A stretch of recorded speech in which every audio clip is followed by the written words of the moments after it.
Assalamualaikum warahmatullahi wabarakatuh.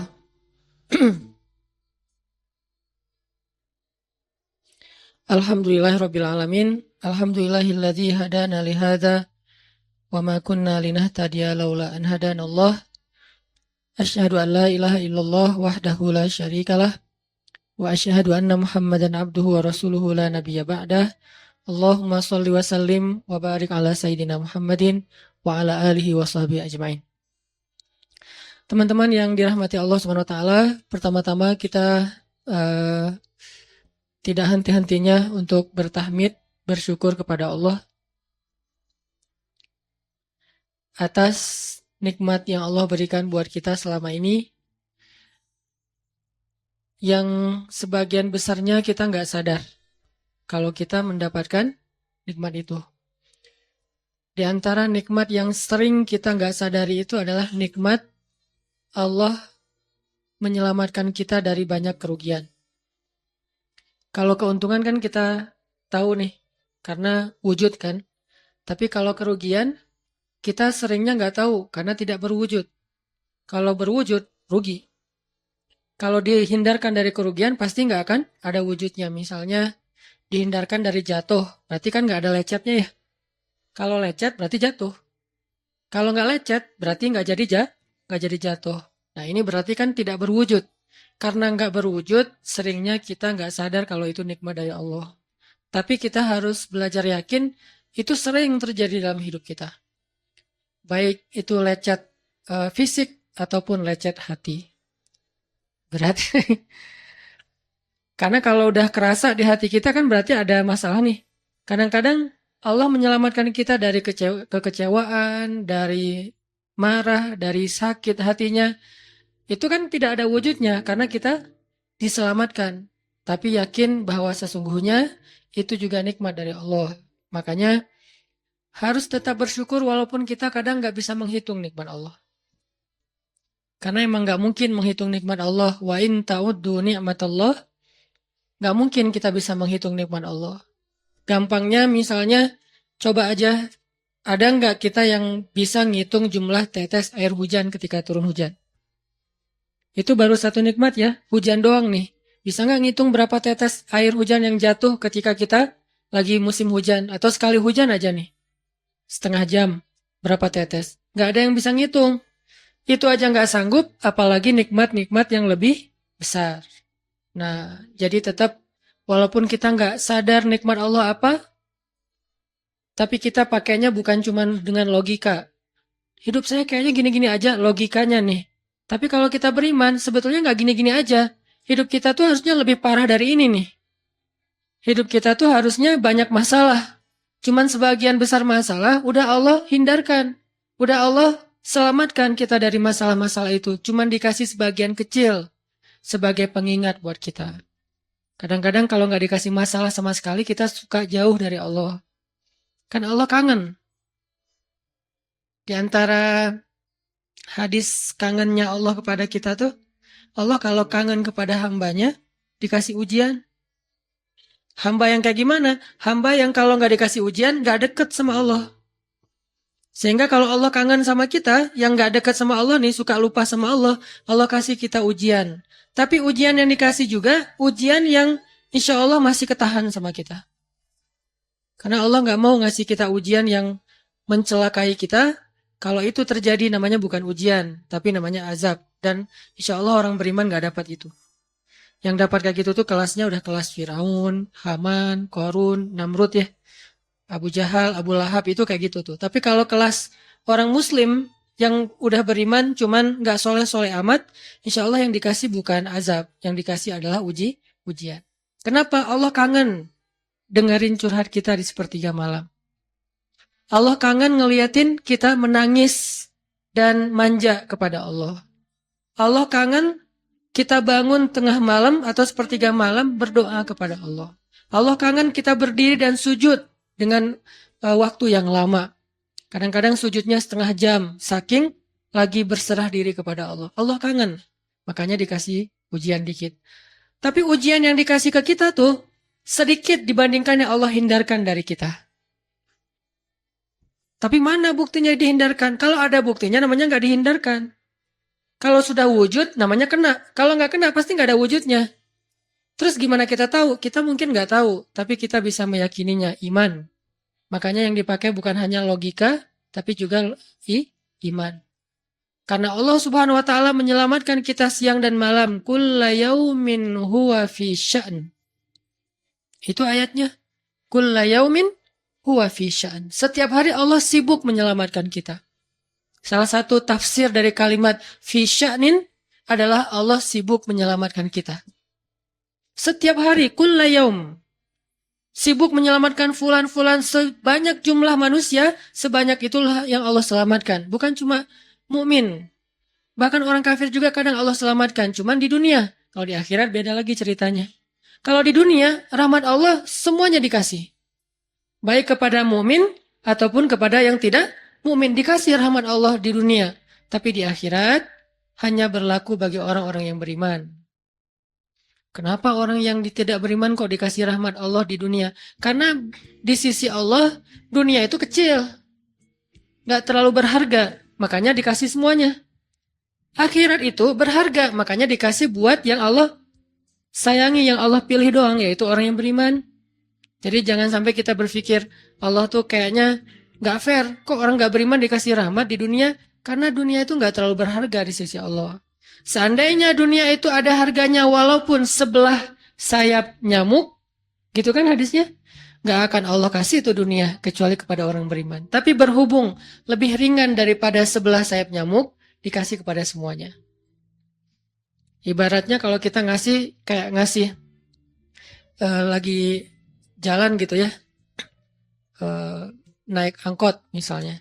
Naik angkot, terus sama istri nih, naik angkot berdua. Terus pas turun angkot, harga angkotnya tuh misalnya 3.000. Udahlah kasih aja 5.000.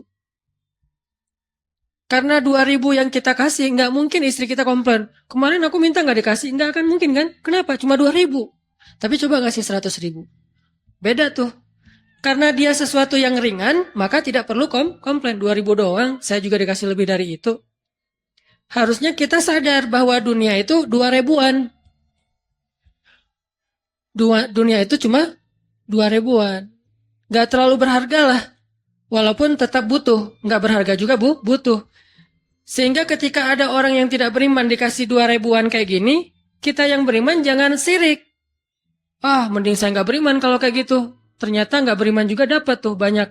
Gak banyak, cuma 2.000-an. Dan kita mah dikasih lebih banyak dari itu. Cuman yang dilihat 2.000-nya. Bukan yang ratusan ribunya.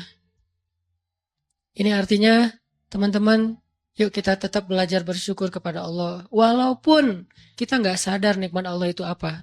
Kita nggak bisa ngitung dengan logika kita. La tuhsuha, nggak mungkin bisa dihitung dengan logika. Tapi kita masih punya logika iman.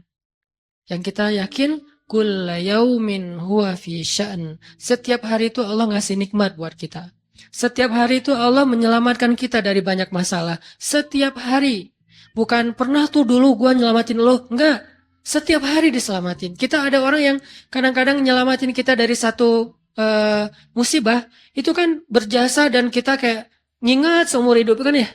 Dianggap kayak orang yang paling berjasa dalam hidup kita. Dulu hampir putus gara-gara dia gak jadi. Gak jadi putus gitu. Nyambung lagi dalam bentuk yang halal misalkan ya. Berarti kan dia paling berjasa nih. Kalau gak gara-gara dia nih udah putus tuh. Kalau nggak gara-gara dia udah cerai nih. Alhamdulillah gara-gara si fulan, gara-gara ustadz itu, gara-gara teman saya, gara-gara orang tua. Kita yang tadinya hampir bercerai, nggak jadi bercerai kan dia berarti berjasa banget dalam hidup kita. Menyelamatkan rumah tangga. Allah menyelamatkan kita dari yang kayak gitu-gituan tuh kulla yaum, setiap hari. Kalau yang belum menikah, setiap hari Allah menyelamatkan kita dari zina. Apalagi kita hidup di zaman fitnah. Apalagi kita hidup di kota besar kayak di Bandung. Yang fitnahnya mungkin lebih besar daripada di desa. Dengan mudah kita bisa terjerumus ke dalam dunia-dunia yang kayak gituan. Mudah banget. Tapi setiap hari diselamatin. Besok diselamatin lagi. Lusa diselamatin. Walaupun seringkali Allah pengen nyelamatin kita. Kitanya aja yang kekeh gak mau diselamatin. Udah jatuh. Allah selamatkan dari apa? Dari makin terpuruk. Kadang-kadang kan jatuh ketiban tangga nih. jatuh doang nggak ketiban tangga. Allah selamatkan. Kalau nggak diselamatkan 100%, minimal diselamatkan sebagiannya. Supaya kita nggak benar-benar hancur. Itu sering. Yang pernah merasakan masa-masa kelam di masa lalunya, harusnya kan ketika kita dulu kayak gitu, kita mungkin udah mati kali ya. Yang sering tawuran misalnya, yang sering tarung di jalan, alasannya alasan sepele gitu. Kayak kemarin saya pas ke Jakarta ada acara di daerah Bintaro tuh, lagi jalan, ada tawuran pelajar. Pada bawa golok, bawa samurai, bawa celurit, segala macam. Kita agak-agak kaget karena kita platnya plat D gitu kan. Agak bahaya nih di Jakarta soalnya. Langsung kita gimana nih plat D, masa mau ditutup pakai tangan, nggak mungkin kan ya, mobil. Akhirnya lah haula aja. Coba bayangin, mungkin sebagian kita pernah ngalamin masa kayak gitu dan mungkin lebih parah. Yang kayak gitu-gitu mah udah jadi kayak sarapan lah. Kalau nggak makan siang, kayak gitu-gitu. Udah sering. Kenapa masih bisa selamat dan sekarang bisa duduk di masjid?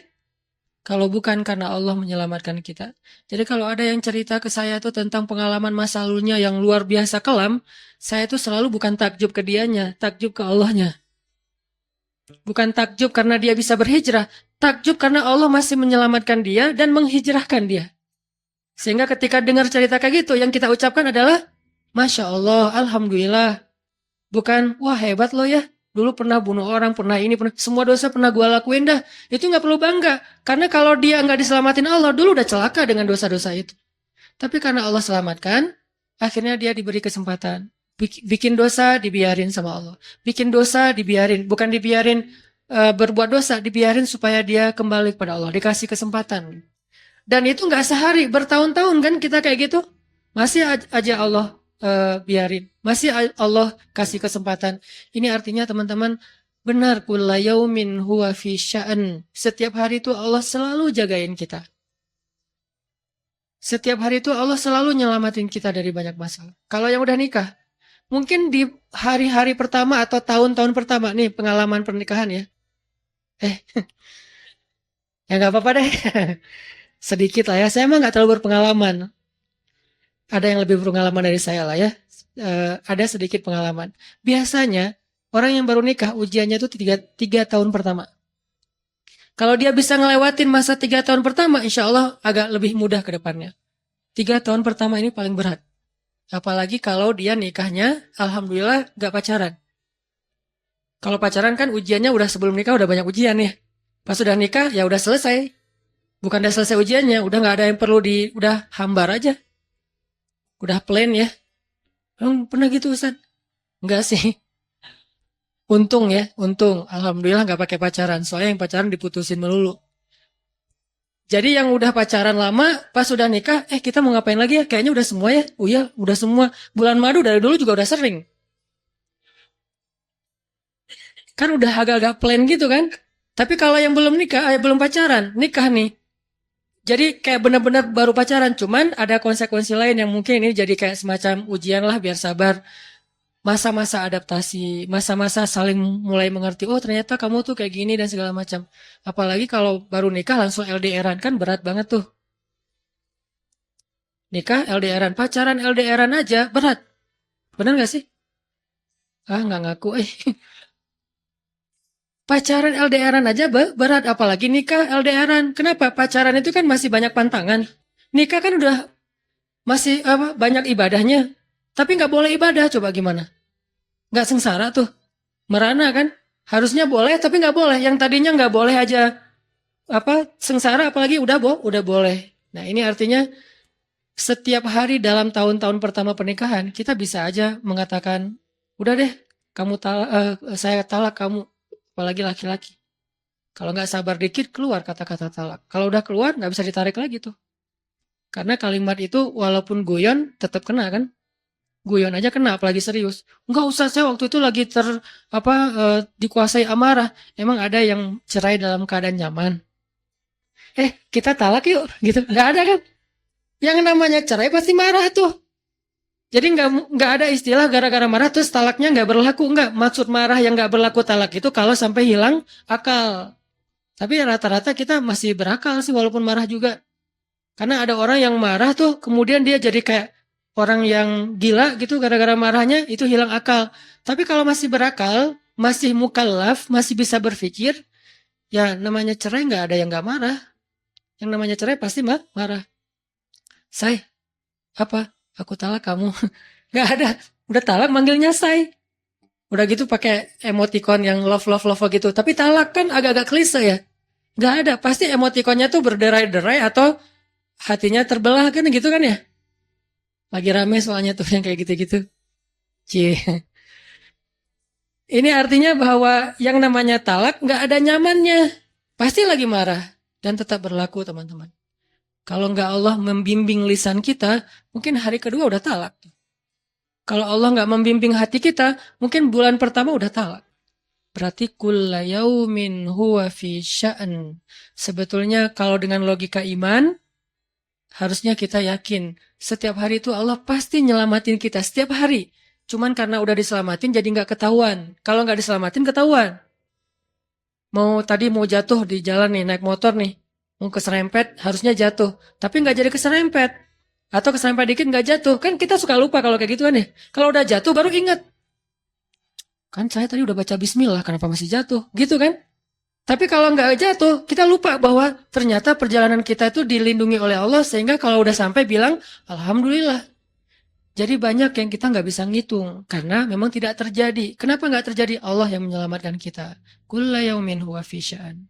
Sehingga tetap walaupun mungkin kita nggak ngerasain, bilang aja Alhamdulillah, Alhamdulillah setiap hari aja gitu. Karena nggak ada ruginya juga kita ngomongin Alhamdulillah. Satu-satunya kata atau nama yang nggak rugi disebut cuma nama Allah. Dan satu-satunya nama yang rugi kalau disebut nama mantan. Itu nggak enak banget nyebutnya.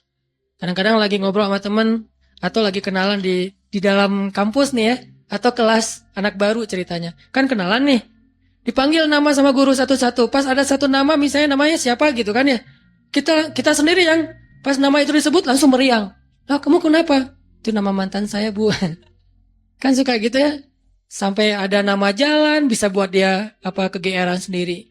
Saya pernah di Masjidil Haram ada salah satu nama gate. Nama gate tuh. Bukan gate Masjidil Haram ya. Kalau gate Masjidil Haram semuanya nama cowok. Kan gak mungkin saya punya mantan cowok kan. Salah satu gate di hotel lah. Itu namanya tuh nama, pokoknya gak usah disebut, ketahuan ntar. Di stalking lagi ya. Ada salah satu gate di hotel besar kayak Zam-Zam Tower gitu. Gate-nya tuh namanya nama seseorang. Pas ngeliat tuh, gitu doang. Coba bayangin. Nama aja bisa bikin kita, calangap. Nama, coba. Jadi satu-satunya nama yang kalau disebut itu bikin kita gak nyaman, itu nama muatan. Dan satu-satunya nama yang kalau disebut bikin kita dapat kebaikan cuma nama Allah Subhanahu wa taala. Setelah itu baru nama Muhammad sallallahu alaihi wasallam. Makanya nggak ada ruginya lah bilang bismillah, innalillah, astagfirullah, masya Allah, subhanallah dan segala macam yang ada kata Allahnya. Sehingga Nabi bilang segala sesuatu yang di dalamnya ada nama Allah maka diberkahi. Dan segala sesuatu yang di dalamnya tidak ada nama Allah, maka tercabutlah kebaikannya. Jadi nggak ada rugi. Sehingga sampai nama orang aja yang paling baik itu adalah Abdullah sama Abdurrahman. Walaupun manggilnya Dul, El. Tapi tetap namanya bagus nih. Abdullah, Abdurrahman. Kepanjangan prolognya. Tapi ada hubungannya. Allah itu kalau kangen sama kita, Allah kasih kita ujian. Makanya jangan bikin Allah ngasih kita ujian kalau kangen, tapi ngasih kita nikmat.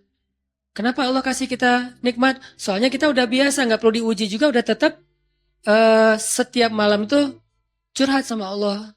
Bukan pas lagi banyak masalah doang baru curhat. Kalau pas banyak masalah doang baru curhat, berarti pas kita lagi normal, kita lama tuh nggak ketemu Allah, nggak pernah miss call Allah, nggak pernah japri Allah, nggak pernah curhat ke Allah, nggak pernah DM. Kan Allah kangen nih. Kemana ya dia kok nggak pernah DM saya? Kok nggak pernah miss call saya? Kok nggak pernah japri ke saya? Padahal online-nya sering loh. Tapi kok nggak pernah ke saya? Nih online-nya masih apa nih? Kan Allah suka gitu sama hambanya. Walaupun dengan analogi sosmed ya. Tapi Allah tuh perhatian banget sama kita. Allah nungguin kita datang. Setelah sekian lama kita cuek sama Allah, tiba-tiba kita baru niat mau datang. Duh, Udah lama juga ya saya belum japri ke Allah. Baru gitu doang, belum diketik nih, belum typing. Baru niat doang nih. Allah udah bahagia coba. Allah kok baik banget ya sama kita ya. Seolah-olah Allah butuh kita, padahal nggak sama sekali loh. Ghaniyun anil alamin. Allah tuh nggak butuh kepada siapapun di antara hambanya. Nggak butuh sama sekali. Tapi kayak seolah-olah Allah tuh yang butuh banget sama kita. Saking baiknya Allah. Allah itu raufun, rahimun, karimun, jawadun. Apalagi latifun. Nah latifun Allah tuh. Sangat pengen dekat sama hambanya. Itu Allah. Udah lama pergi nih. Sibuk dengan semua orang di japri, semua orang dia chat sampai tengah malam chat sama orang lain, tapi Allah nggak pernah di japri. Allah tungguin. Kalau manusia mungkin kita bisa nyebutnya kayak kesepian gitu, tapi Allah kan nggak mungkin kesepian. Tetap aja Allah nungguin seperti orang yang kesepian, saking kangennya sama kita coba. Begitu kita ada masalah datang ke Allah, Allah nggak bilang giliran sekarang aja lo datang, nggak kayak gitu Allah. Langsung Allah dekap, langsung Allah ada apa hambaku? Hal min haja, apakah kamu butuh sesuatu? Hal min taib, apakah kamu mau diterima taubatnya? Hal min mustaghfir, apakah kamu mohon minta ampun? Allah tanya kepada kita setiap malam, dicuekin lagi. Datang Allah ke langit dunia. Harusnya kan Allah suruh aja malaikat ya, malaikat kasih tahu ke dia supaya berdoa. Enggak, Allah yang langsung turun. Ibaratnya Allah yang ngejapri kita. Enggak dirit juga. Setiap malam japri, setiap malam enggak dirit. Padahal online-nya, lasinnya tuh setiap jam bahkan setiap menit dia online terus. Tapi yang Allahnya nggak dirit, ketimpa lagi tuh. Marahkah Allah? Nggak. Kalau Allah marah, pasti kita udah celaka dari dulu juga. Karena kalau Allah udah marah, maka perhatikanlah kaum-kaum sebelum kalian, kata Allah. Perhatikanlah kaum-kaum sebelum kalian. Ad, Samud, atau tokoh-tokoh sebelum kalian, Firaun, Haman, Namrud, dan seterusnya. Perhatikan kalau Allah udah marah nih. Berarti Allah belum marah sama kita. Tapi jangan sampai batasan waktu yang Allah buat itu kita lewatin, itu bahaya. Karena kalau Allah sudah menentukan waktunya, gak bisa ditolak lagi sama kita. Jadi Allah kangen kepada makhluknya. Jadi sifat kangen itu salah satu di antara sifat Allah. Allah rindu kepada hambanya. Namanya siapa? Allah rindu kepada hambanya. Sehingga kalau Allah aja kangen sama kita kangen gak sih sama Allah? Ini nih pertanyaannya nih. Karena kalau kita gak kangen sama Allah, gak fair. Kenapa gak fair? Allah kan gak pernah dapat kebaikan apa-apa dari kita. Kok kangen sama kita? Berarti Allah kangennya tulus. Kalau kangen kita kan ikhlas ya. Ikhlas dengan tulus agak beda dikit nih. Kalau tulus gak berharap apa-apa. Kalau ikhlas berharap. Kalau ikhlas itu berharap. Cie. Sampai anak kecil juga ya. Subhanallah ya.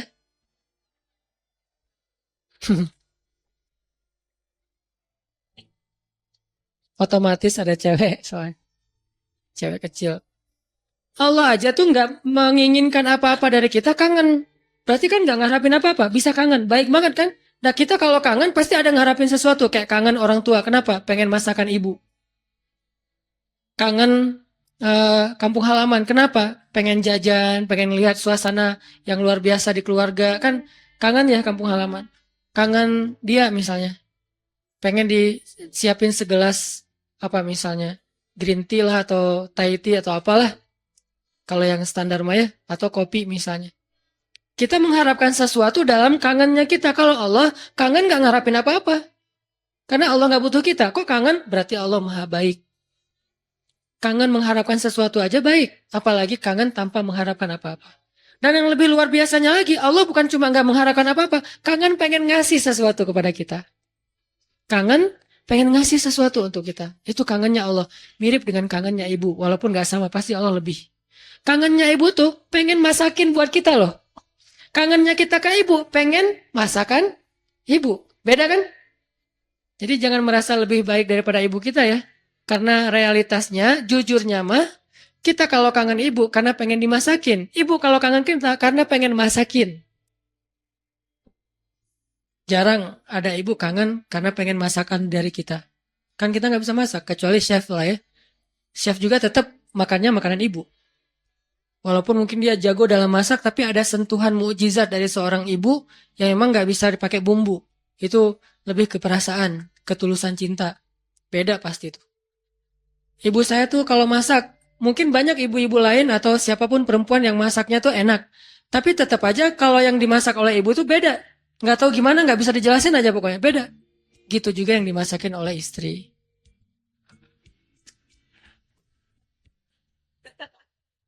Nggak pernah ngerasain, nggak apa-apa. Sabar ya.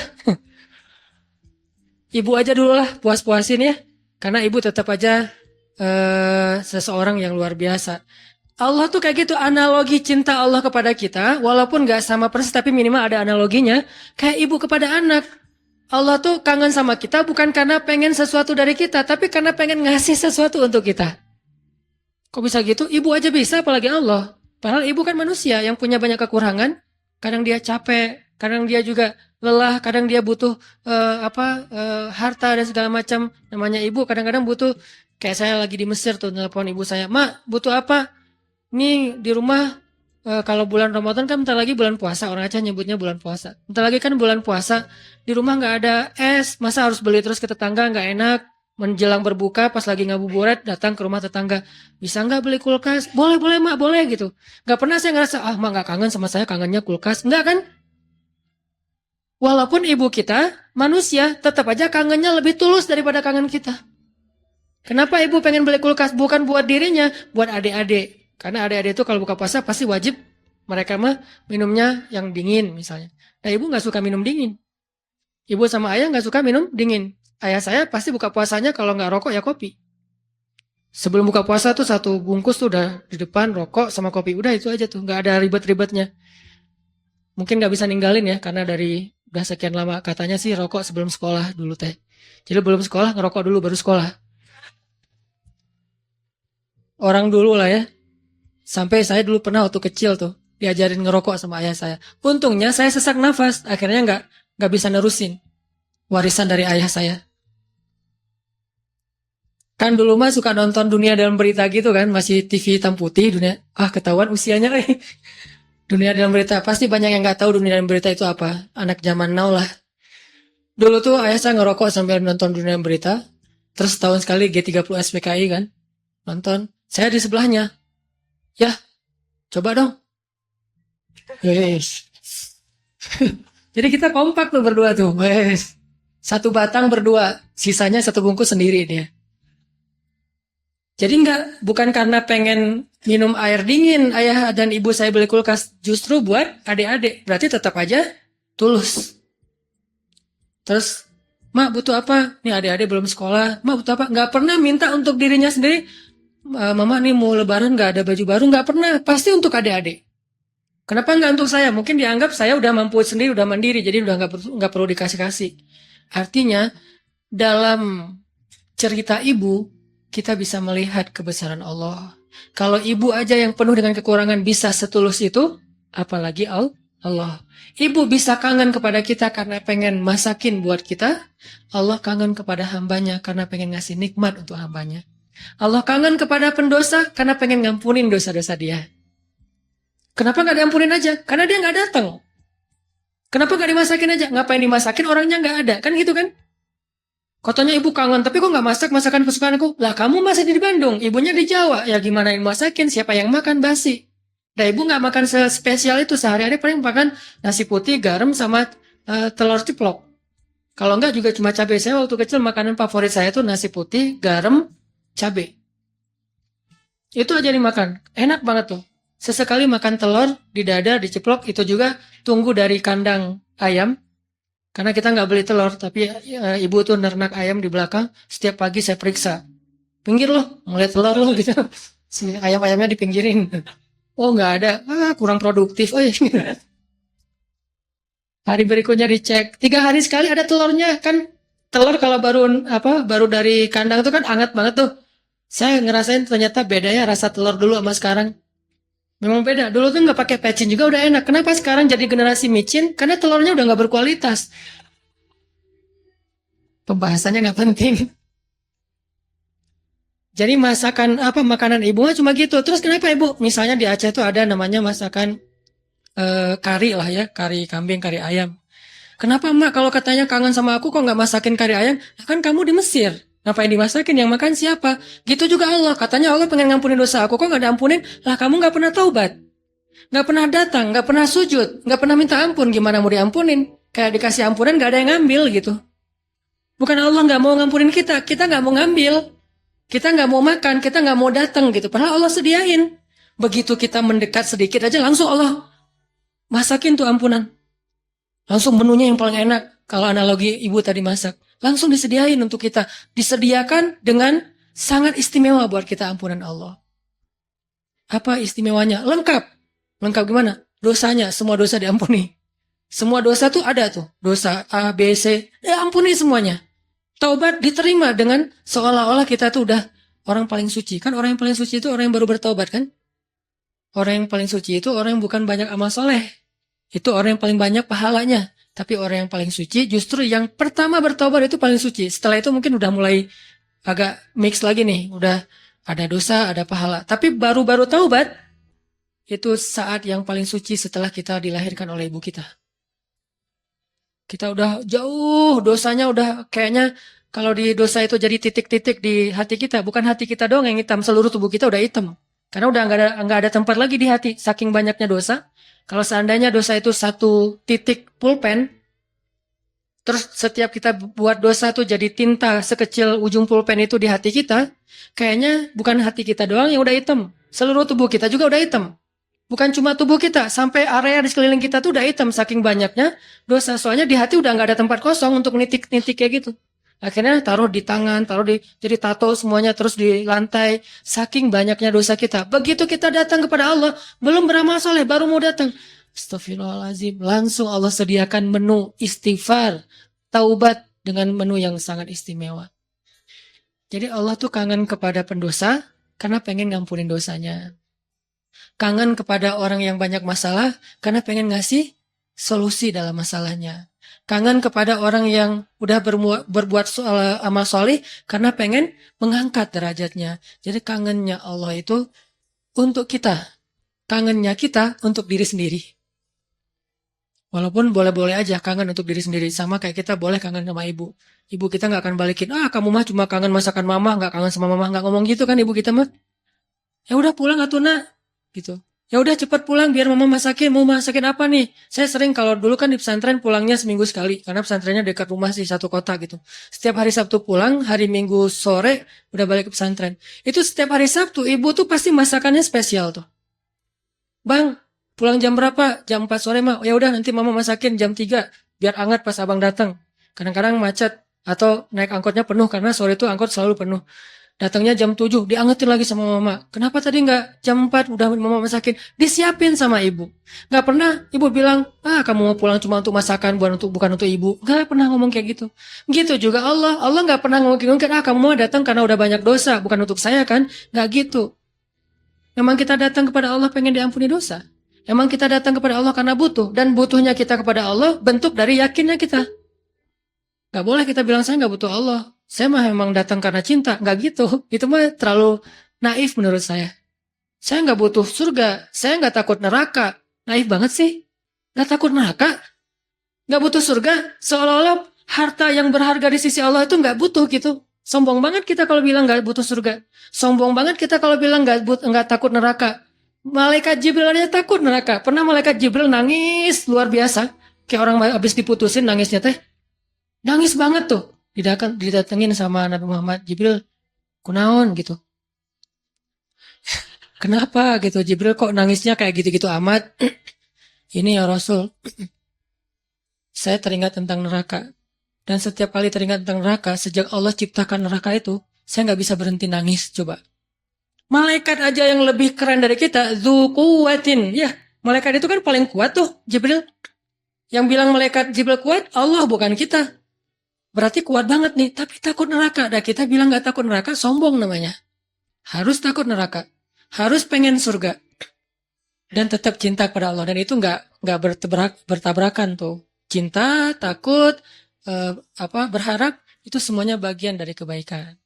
Teman-teman yang dirahmati Allah Subhanahu wa taala, tadi kita sampai kepada pembahasan analogi gimana rindunya Allah, kangennya Allah kepada hambanya. Itu analogi yang mungkin agak mendekati, walaupun gak pernah ada yang sama dengan Allah pastinya, adalah kangennya ibu kepada anaknya. Jadi kalau kangennya ibu kepada kita itu pengen masakin. Kalau kangen kita kepada ibu pengen dimasakin. Itu bedanya tuh. Jadi jangan berpikir ketika Allah kangen sama kita, Allah butuh kita, enggak. Justru Allah kangen sama kita karena pengen ngasih ke kita kebaikan-kebaikan. Allah kangen kepada pendosa bukan kangen karena dia orang soleh, enggak. Karena Allah sayang sama dia. Bukan karena, oh kok pendosa dikangenin.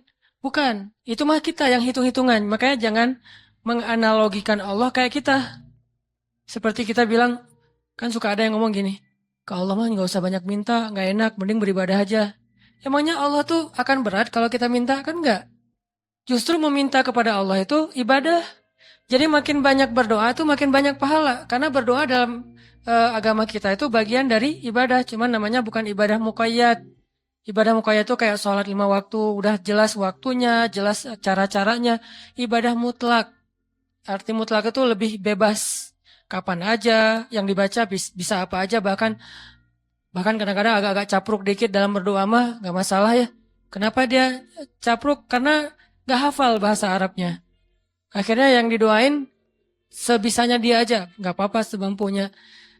Jadi berdoa kepada Allah itu ibadah dan Allah senang banget dimintai. Sampai Allah tuh ngerasa malu kalau ada yang meminta, terus kita, Allah gak mengabulkan, Allah malu. Allah punya malu, justru Allah maha pemalu. Banyak hadis-hadis Allah pemalu kan? Di antaranya kayak hadis Nabi pas Utsman datang ke rumah Nabi dalam keadaan Nabi sakit. Pas Abu Bakar datang, Nabi nggak pakai baju atau pakai baju tapi nggak terlalu rapi gitu, biarin aja. Umar biarin aja. Begitu Utsman yang bilang salam, Nabi langsung rapi-rapi. Udah semuanya rapi, baru Utsman dibukain pintu. Ditanya kok gitu-gitu amat sama Utsman? Dah kita mah nggak gitu. Kata Nabi, jangankan saya, Allah aja malu kepada Utsman. Terus Allah juga malu dalam hadis Nabi, sesungguhnya Allah malu kalau ada hambanya mengangkat kedua tangannya. Ini juga dalil bahwa berdoa boleh mengangkat tangan, jadi nggak perlu diperdebatkan lah. Nggak angkat tangan boleh, menelunjuk juga boleh. Nelunjuk jangan pakai analogi culture manusia. Kalau culture manusia gini tuh merintah kan ya. Tapi kalau culture agama ini bukan merintah. Cuma Allah doang yang saya berharap gitu maksudnya. Doa kok gitu sih, kayak merintah Allah. Nggak, ini mah pakai perasaan kita. Kalau pakai perasaan agama mah nggak gitu. Kan Nabi kadang berdoa gini, kadang berdoa emang nggak pakai ngangkat tangan. Kapan tuh? Kayak pas naik kendaraan, kan nggak mungkin di atas onta gini kan? Agak-agak gimana gitu. Atau pas mau makan, Nabi pas mau makan Bismillahirrahmanirrahim. Walaupun boleh ditambah Allahumma lakasumtu misalnya. Ya, atau Allahumma barik lana. Asal nggak Bismillah Allahumma amutu wahaya. Kan nggak harus gini, boleh juga gini, boleh nggak sama sekali. Kadang Nabi juga berdoa dengan mengangkat tangan. Buktinya, sesungguhnya Allah malu. Kalau ada hambanya mengangkat kedua tangannya, lalu Allah tidak mengabulkan permintaannya, kan Allah malu nih. Bisa juga Nabi ngangkat tangannya nggak gini, tapi gini. Kapan? Pas perang Badar. Kalau kita, pas besok mau ngelamar. Jadi perang Badarnya kita nih, jomblo nih. Lamaran, itulah perang Badarnya kita. Apalagi menghadapi calon mertua yang berkumis tebal teh kan. Itu berarti menghadapi musuh yang lebih kuat daripada kita kan ya. Butuh mukjizat lah itu mah. Sehingga doanya malamnya kayak gini. Pas sudah diterima gini lagi. Itulah kita. Artinya teman-teman jangan ngelihat Allah seperti kita ngelihat makhluk. Tapi pasti Allah lebih baik daripada makhluknya. Pasti. Bahkan gak bisa dibandingin. Kalau ada ayat-ayat kayak analogi itu bukan perbandingan, lebih kepada analogi supaya kita bisa berpikir. Dan memang Islam itu mengajarkan kita dan melatih kita berpikir. Afala ta'qilun, afala la'allakum tadhakkarun, tatafakkarun, dan berpikirlah. Am hasibatum falyanzuru. Semuanya tentang berpikir. Jadi kalau ada istilah, udahlah nggak usah dipikir-pikirin, udah taat aja.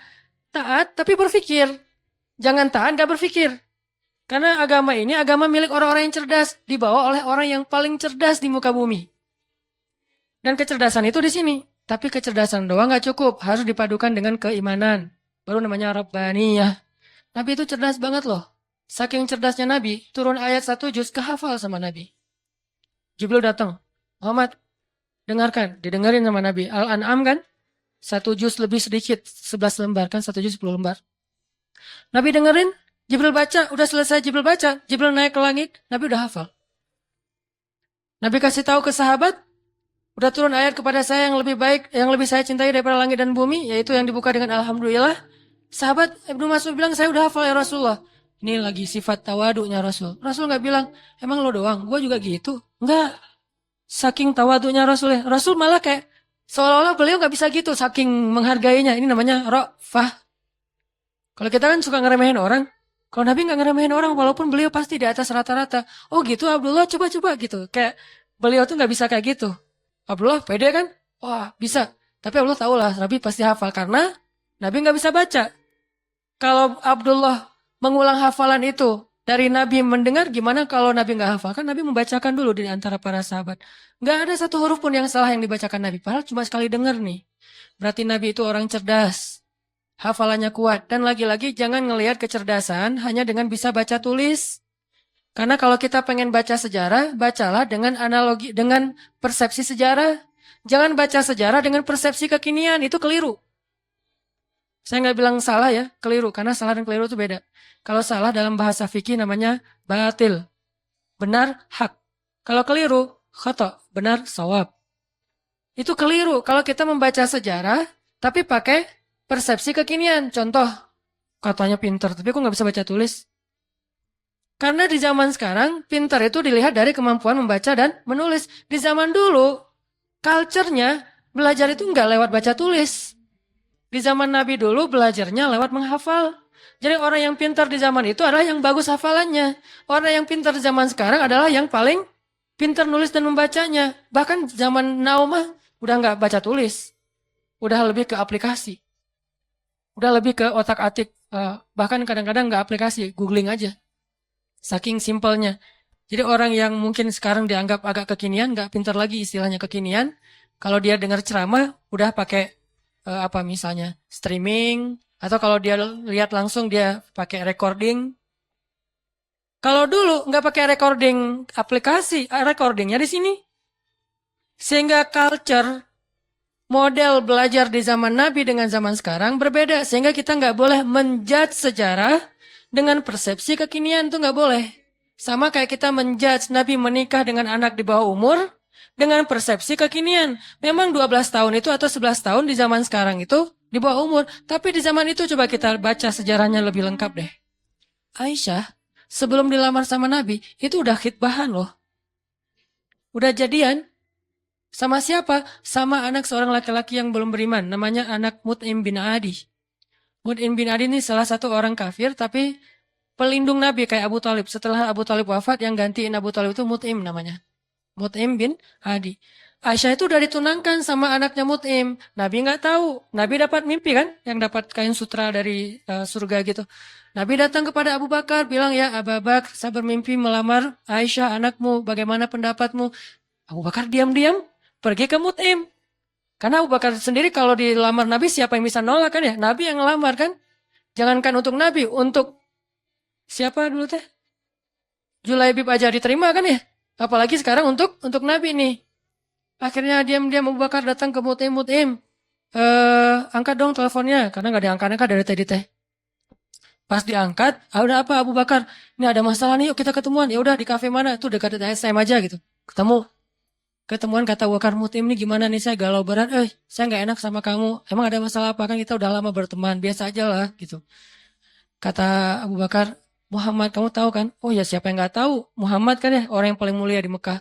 Dia ngelamar Aisyah. Mut'im senyum. Bukan kaget. Bukan dasar tuh orang. Enggak. Senyum. Jadi yang bete Muhammad menikah dengan Aisyah itu justru harusnya kan Mut'im kan? Bapak calon mertuanya anak Aisyah gitu. Kenapa kita yang bete nih? Orang kita nggak ada hubungan apa-apa dengan Aisyah. Akhirnya Mut'im senyum. Terus Mut'im bilang, kata Abu Bakar, terus gimana menurut kamu ya Mut'im? Kata Mut'im, ya Abu Bakar, kalau gitu kita batalkan pertunangan anak kita.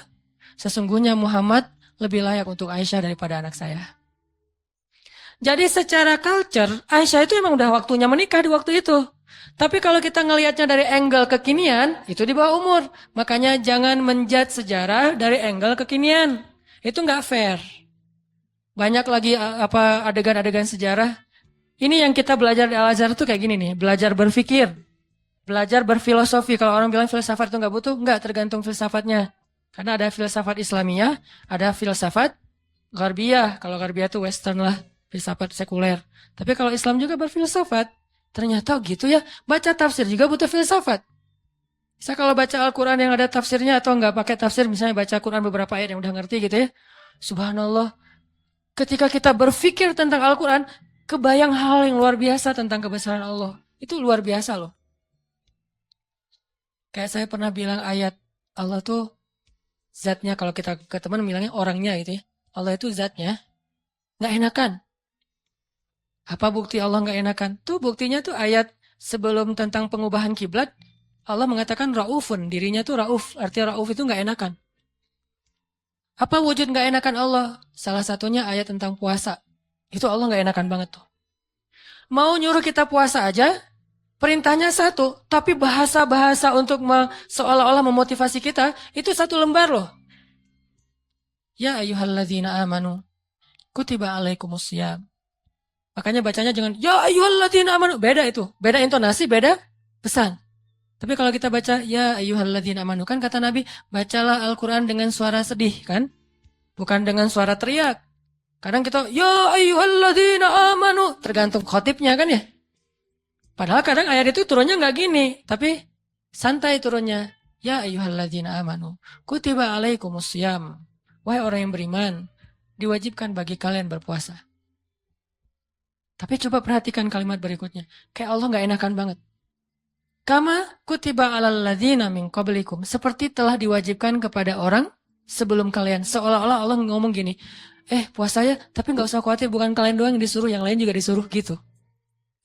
Kayak kita bilang ke teman kita nih, lagi ada event, kita jadi panitia gitu. Terus kita sebagai ketua panitia bilang ke teman-teman kita tim. Tolong angkatin meja ya. Soalnya yang lain di depan lagi beres-beresin sendal atau apalah. Tolong angkatin layar ya, tolong gulung layar ya, soalnya yang lain lagi beresin meja di dalam. Artinya bukan kamu doang yang disuruh, yang lain juga kerja, gitu kan? Saking ra'fah, nggak enaknya Allah sama kita, coba. Nah kita mah enak-enak aja sama Allah. Nuduh Allah macam-macam, Allah nggak adil, Allah maunya apa, Allah nggak rela saya jadi orang benar. Allah aja ke kita, yang Allah maha sempurna, nggak enakan, coba. Wahai orang yang beriman, berpuasalah atau diwajibkan bagi kalian berpuasa. Tapi bukan kalian doang. Orang sebelum kalian juga diwajibin. Kama kutiba alal ladzina min qablikum. Ini untuk kalian, bukan untuk saya. La'allakum tattaqun. Supaya kalian bisa jaga diri. Kan takwa itu menjaga wiqayah. Bisa jaga diri. Maksud jaga diri apa Ustaz? Kan kata Nabi juga bagi para jomblo. Kata Nabi kan ya. Kalau kalian udah sanggup menikah, menikahlah. Kalau nggak sanggup atau nggak ada yang mau, nggak ada yang mau sih, nggak ada hadisnya sih, nggak sanggup maksudnya. Nabi kan ngomongnya elegan ya, saya aja yang nerjemahinnya kurang elegan. Maksud nggak sanggup di sini itu bukan cuma nggak punya materi, nggak ada yang mau juga. Kan nggak mungkin Nabi bilang nggak mau ya, nggak ada yang mau ya, nggak mungkin kan?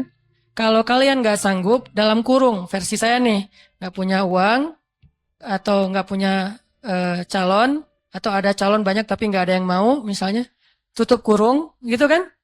Kalau kalian nggak sanggup, puasalah. Karena itu bisa menjaga diri kalian. Udah Ustadz puasa makin pengen nikah. Saya banget tuh. Dulu. Alhamdulillah udah enggak lah. Cukup ya. Oke, lanjut. Supaya kalian bisa jaga diri. La'allakum tattaqun. Karena takwa itu menjaga diri. Bisa menjaga diri dari hawa nafsu. Bisa jaga diri dari api neraka. Banyak makna jaga diri di sini. Udah selesai belum? Allah masih ngomong gini, ayyamam ma'dudat. Gak usah khawatir, gak lama kok, cuma beberapa hari. Kenapa Allah gak bilang aja 29 hari atau 30 hari? Kenapa bilang beberapa hari? Kenapa Allah gak bilang 1 bulan? Kan puasa 1 bulan kan? Kenapa gak bilang syahran wahidan? Kenapa ayyaman ma'dudat? Karena pengen ngasih angle bahwa ini ringan, cuma beberapa hari doang kok. Lagian puasa kan bukan bulanan, harian. Sanggup gitu puasa bulanan? Sahurnya tanggal 1, buka puasa 2 tanggal 29 gitu. Gak sanggup, makanya Allah bilang ayam, beberapa hari. Ini yang saya belajar di Al-Azhar. Jadi saya merasa bersyukur, bukan ngelebih-lebihin ya. Pasti kampus-kampus yang lain juga keren-keren. Cuma karena saya nggak ngerasain, saya taunya Al-Azhar. Di Al-Azhar itu kita belajar detail banget. Kenapa saya bilang ada S2, S3 cuma satu huruf Al-Quran, jadi dapat tesis, disertasi. Karena yang dipelajari itu detail. Ngapain gitu-gitu amat sih, udah tahan aja. Enggak, kalau yang mau tahan aja nggak usah berpikir. Tapi berpikir supaya kita bisa menjadikan agama ini sebagai rahmat, sebagai solusi buat kehidupan kita. Ini bedanya belajar Al-Azhar dengan di beberapa tempat ya. Kalau di beberapa tempat, belajar fikih itu lebih kepada produknya. Produk fikih. Halal, haram, boleh, nggak boleh. Itu kan produk fikih kan. Kalau di Al-Azhar bukan belajar produk. Belajar cara memproduksi. Mesinnya dipelajari. Sehingga ketika ada masalah baru, mesin ini tinggal diulik dikit. Produksi yang lagi yang baru. Kayak tadi misalnya bikin apa gitu. Ternyata udah berubah zamannya. Udah seleranya udah nggak kayak gitu lagi. Akhirnya digantilah. Bikin lagi yang baru. Tetap mesinnya sama. Cuman dia bisa beradaptasi dengan kebutuhan pasar. Itu bedanya di Al-Azhar. Kita belajar mesin fikih. Bagaimana memproduksi fatwa kalau di bidang fikih. Kalau di tafsir, bagaimana mengambil ayat terus jadi kesimpulan berfikir. Jadi berfikir dengan Al-Quran, bukan berfikir dengan menurut saya, enggak. Pola fikir kita tuh dibangun di Al-Azhar. Sehingga pas kita dengerin dosen ngomong, benar-benar itu calangapan benar tuh. Karena ilmu dosen-dosen di sana tuh luar biasa. Kalau ngomong tuh kayak seolah-olah dia udah kuasai seluruh Al-Quran. Jadi Al-Quran itu diambil tuh sepotong-sepotong dikumpulin. Jadilah satu menu makanan. Tuh gitu di Al-Azhar teh. Intinya yang saya pengen sampaikan kepada teman-teman. Jangan ngelihat Allah kayak ngelihat makhluk. Karena nanti jadi salah paham. Jangan banyak minta lah. Gak enak sama Allah. Justru Allah itu gak enak kalau gak diminta. Allah senang banget kalau kita minta. Dan Nabi yang paling banyak meminta ke Allah namanya Ibrahim, sehingga disebut Inna Ibrahim la'awwahun halim. Apa arti awwah? Bukan awwah ya. Awwah artinya da'a, suka berdoa. Dan di Al-Quran itu, Nabi yang paling banyak kalimat doanya kan Ibrahim kan? Dikit-dikit, ya Rabbi, ya Ilahi, ya Allah. Selain Musa. Awwahun da'a, suka berdoa. Begitu juga tadi dalam kasus surga neraka. Ada orang bilang, saya emang gak takut sama neraka. Setan aja, iblis takut sama neraka. Kita yang lebih garang daripada iblis, enggak. Iblis itu udah paling, kalau dibilang bejat, paling bejat mah iblis. Udah gak ada lagi lebih bejat daripada iblis. Nah gua mah lebih bejat dari iblis, gak ada. Iblis itu paling bejat tuh udah. Jadi kalau ada manusia, gimana pun dia bejat, masih kalah sama iblis. Yang paling soleh itu adalah Muhammad SAW. Walaupun yang paling suci adalah malaikat. Tapi yang paling soleh, beda suci sama soleh ya. Karena orang soleh bisa aja ada kesalahan. Nih, berpikir nih. Orang soleh tetap ada kesalahan. Kalau suci nggak ada kesalahan. Dan nggak ada manusia yang suci. Yang ada manusia yang soleh. Nabi bukan suci, maksum, terjaga. Kesalahan tetap ada. Tapi bukan dosa. Karena Nabi tidak berbuat dosa. Karena maksum. Tapi kesalahan, beliau bermasa muka. Beliau salah memutuskan tentang perkara tawanan perang dalam perang surat Al-Anfal. Beliau salah misalnya keliru. Bukan salah keliru dalam masalah sikap kepada orang-orang yang belajar kepada beliau. Terus didatangin orang-orang kafir Quraisy yang belajar suruh mojok dulu. Ditegur sama Allah. Ayat teguran ke Nabi itu banyak loh. Termasuk beliau karena pengen nyenengin istri-istrinya lagi cemburu. Nabi bilang, ya udah deh, saya nggak akan minum madu lagi. Kan baru pulang nih dari rumah salah satu istrinya, ketemu istri yang Aisyah. Aisyah nanya, dari mana aja sih? Kok lama banget datangnya? Itu dari rumah Sofia. Ngapain sih di sana terus? Kan dia tuh, maksudnya pendek gitu. Udahlah, makan apa sih? Dikasih apa di sana? Emang makanannya enak banget ya? Enggak, cuma minum madu doang. Wah, nggak enak, pasti madunya nggak bener nih. Mulutnya nggak enak tuh. Akhirnya Nabi bilang, ya udah mulai sekarang saya nggak akan minum madu lagi. Demi menyenangkan Aisyah. Turun ayat. Wahai Nabi, kenapa kamu mengharamkan apa yang Allah halalkan demi menyenangkan istrimu? At-Tahrim. Yang paling soleh di muka bumi dan di dunia akhirat dan langit bumi nih, Nabi Muhammad. Tapi yang paling suci, malaikat.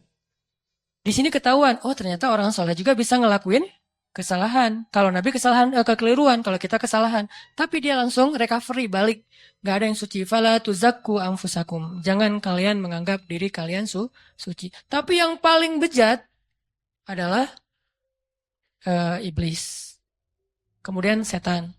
Setan ini minal jinnati wan nas, ada jin, ada manusia. Sehingga kita kalau bilang saya nggak takut neraka agak-agak klise menurut saya. Berarti sia-sia dong Allah ciptain neraka, ternyata manusia nggak takut. Jadi kayak Allah udah banyak fattakun nar. Itu perintah loh. Fattakun fa'illam taf'alu wa lan taf'alu fattakun nar. Apa arti kata fattakun nar?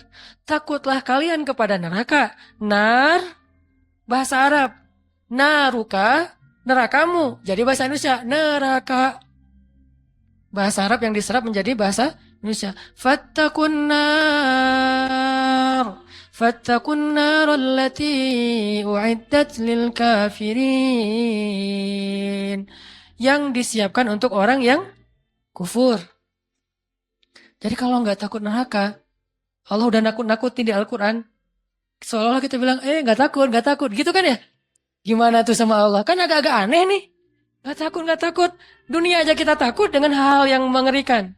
Gak usah yang benar ya. Yang cuma halusinasi aja takut.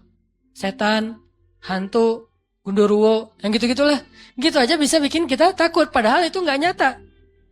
Nyata nggak sih? Saya belum pernah lihat, alhamdulillah ya. Gak tahu kalau ngelihat Ustadz juga kan manusia. Artinya yang nggak nyata-nyata amat aja kita takut. Giliran yang nyata, Allah sendiri suruh kita takut, malah nggak takut. Kan agak klise nih. Pasti pola pikirnya nggak menyeluruh nih. Belum lengkap. Belum utuh. Surga. Biasa aja nggak pengen surga. Seolah-olah kita ngeremehin surga itu nggak berharga. Surga itu kata Nabi adalah ala sil'atallahi ghaliyah. Ala sil'atallahi lil jannah. Harta Allah yang paling berharga itu adalah surga. Bukan dunia. Dunia aja kita pengen, masa surga enggak? Padahal kata Allah, dunia ini enggak ada apa-apa dibandingkan surga. Klise lagi kan? Kita pengen surga, dan Allah senang kita pengen surga. Kita takut neraka, dan Allah senang kita takut neraka. Karena semua itu bagian dari yakin kita kepada Allah. Cuman, jangan hanya di lisan, harus di hati. Kenapa kamu sholat 5 waktu? Kalau saya nggak sholat, ntar diazab kubur. Nggak apa-apa. Kenapa kamu sedekah? Karena pengen dapat pahala banyak. Nggak apa-apa. Wah, kalian mah nggak ada yang tulus. Dan saya mah kalau sholat, sedekah, segala macam, bukan karena surga neraka. Saya sholat dan segala macam karena cinta sama Allah. Nggak ada tolak belakangnya antara satu dengan yang lain. Cinta bagian dari iman, takut bagian dari iman, berharap bagian dari iman. Kan iman itu ada 60-an cabang. Termasuk malu, bagian dari iman. Sehingga nggak perlu dibentur-benturin, ambil yang sebagian, buang yang lain, nggak. Terus gimana nih? Orang beriman juga berderajat. Lahum darajatun. Ada yang imannya baru malu doang nih. Ada yang imannya udah malu plus takut. Ada yang imannya udah malu plus takut plus berharap. Ada yang iman, malu, takut, berharap, cinta. Terus nambah-nambah. Karena darajatun. Manusia itu berderajat-derajat di antara orang yang beriman. Setelah Allah bilang ulaika humul mu'minuna haqqa, Allah bilang lahum darajatun. Mereka bertingkat-tingkat. Jadi teman-teman, coba kita bayangin bahwa Allah itu emang kangen sama kita. Allah tersenyum kepada hambanya. Dulu ada beberapa orang yang mungkin karena salah paham maksud saya, pernah dalam tanda petik tahzir lah ya. Dulu saya pernah mengalami masa-masa tahzir tapi dicuekin. Katanya Allah senyum. Apa Anda waras? Allah kok senyum? Ada banyak hadis Allah tersenyum. Salah satu hadis Allah tersenyum itu hadis tentang doa safar kan? Ketika Ali bin Abi Thalib naik ke atas kendaraan bilang Allahu Akbar. Duduk di atas kendaraan mengatakan Alhamdulillah. Ketika mau udah jalan baca Subhanalladzi sakhkhara lana hadza. Kemudian di akhirnya Rabbi zalamtu nafsi zulman katsira fa innahu la yaghfirudz dzunuba illa anta faghfirli. Fama yaghfirudz dzunuba faghfirli maghfiratan min indika warhamni. Lalu setelah baca itu Ali tersenyum. Orang yang bawa onta atau kudanya Ali melihat, "Ya Ali, kenapa Anda tersenyum?" Kata Ali, "Karena saya melihat Rasulullah juga tersenyum dulu setelah membaca doa ini." Lalu saya tanya ke Rasul, "Kenapa Nabi tersenyum?" Kata Nabi mengatakan, "Karena setelah membaca doa ini Allah tersenyum." Kapan Allah tersenyum? Ketika kita beristighfar. Jadi kalau kita beristighfar teman-teman, Allah senyum. Cuman gimana senyumnya Allah? Laisa kamitslihi syai'. Allah nggak sama dengan makhluk. Cuman kita yakin Allah tersenyum. Gimana bentuk senyumnya nggak usah dibayang-bayangin. Allah senyumnya gini nggak ya? Nggak usah dibayang-bayangin. Allah senyumnya gini atau yang flat tapi banyak kelihatan gigi gitu kan, kayak emoticon gitu. Enggak lah, nggak usah dibayangin. Pokoknya senyum weh. Allah senyum artinya Allah senang. Termasuk kayak ada hambanya yang bertobat, Allah tuh bahagia. Saking bahagianya lebih daripada orang yang ketika dapatin onta yang hilang, terus dia bilang, Allah, anta abdi wa ana rabbuk. Ya Allah, engkaulah hambaku dan aku Tuhanmu. Ngomongnya salah saking bahagia. Allah lebih bahagia dari orang itu terhadap orang yang bertobat. Berarti kan Allah emosional ya. Allah itu emosional. Bahagia, marah, senang, cinta, tersenyum, emosional. Cuman emosi Allah itu maha sempurna, nggak seperti makhluk. Sehingga kita coba melibatkan emosi kita dalam berinteraksi dengan Allah. Jangan flat lah. Masa kita katanya cinta tapi flat, hambar, kayak plain gitu, kayak jalan tol. Kan nggak enak ya? Pernah kenal ada orang yang flat? Sama teman misalnya flat banget tuh. Gak ada ekspresinya. Kita kasih hadiah, ya makasih. Gak ada ekspresinya nih orangnya. Terus kalau ada masalah, dia ada masalah, gak ada masalah, ya gitu mukanya tuh. Nyebelin. Kayak muka saya. Kenapa ada orang kalau ketemu saya di awal-awal tuh kayak sebel gitu. Karena mungkin muka saya tuh kayak bakatnya nyebelin. Tapi kalau udah kenal enggak lah. Ya. Makin nyebelin. Ini ada orang flat banget nih. Flat banget. Dia kasih hadiah biasa aja. Dapat masalah diledekin juga dia biasa aja. Paling gak enak kalau punya pasangan kayak gini nih. Gak ada ekspresi-ekspresinya. Ada juga yang ekspresinya lebay. Kasih hadiah dikit, wah segala macam. Ada masalah dikit, nangisnya wah kemana-mana. Misalnya ada yang kayak gitu teh. Nah Allah yang paling ideal perasaannya. Yang paling ideal zatnya. Yang paling ideal kebaikannya. Paling ideal aja pokoknya. Jadi kita coba melibatkan emosi kita ketika kita berinteraksi dengan Allah. Allah kangen sama kita. Cuman kangennya Allah karena pengen ngampunin dosa-dosa kita. Kata Nabi setiap sepertiga malam Allah turun ke langit dunia. Terus Allah manggil-manggil. Saya kalau ngebayangin ini Allah manggil-manggil. Coba ya. Allah manggil-manggil. Duh. Jangan kasihan karena Allah gak akan hina kayak gitu. Cuman gak enak. Allah manggil-manggil. Saya kok sombong banget ya gak menyambut panggilan Allah gitu. Walaupun gak wajib kita datang. Udah gitu. Bayangin ya. Allah manggil-manggil tapi gak wajib didatengin. Allah manggil-manggil, Allah telepon, gak wajib diangkat. Kan Allah baik banget kan? Harusnya kan Allah kalau Allah manggil harus datang ya. Kayak sholat 5 waktu misalnya Allah panggil, boleh kita misalnya gak datang segera, walaupun gak baik. Yang paling baik itu datangnya segera, di tempat panggilan itu dikumandangkan. Tapi kalau gak datang segera juga, gak sampai dosa. Cuman, kehilangan banyak kebaikan lah. Walaupun sebagian mazhab mengatakan dosa. Tapi saya cenderung kepada mazhab yang mengatakan bukan dosa. Sunnah muakkadah. Tapi kalau keseringan nggak datang, diragukan keimanannya. Agak-agak mirip munafik nih. Kalau sering nggak datang. Allah tuh toleran banget. Hayya 'alas shalah. Kita lagi sibuk kerjaan nih, nggak datang. Allah nggak marah sama kita. Nggak sholat aja, sebetulnya Allah marah, cuman sabar. Allah selain Jabbar, Qahar, tapi juga sabur.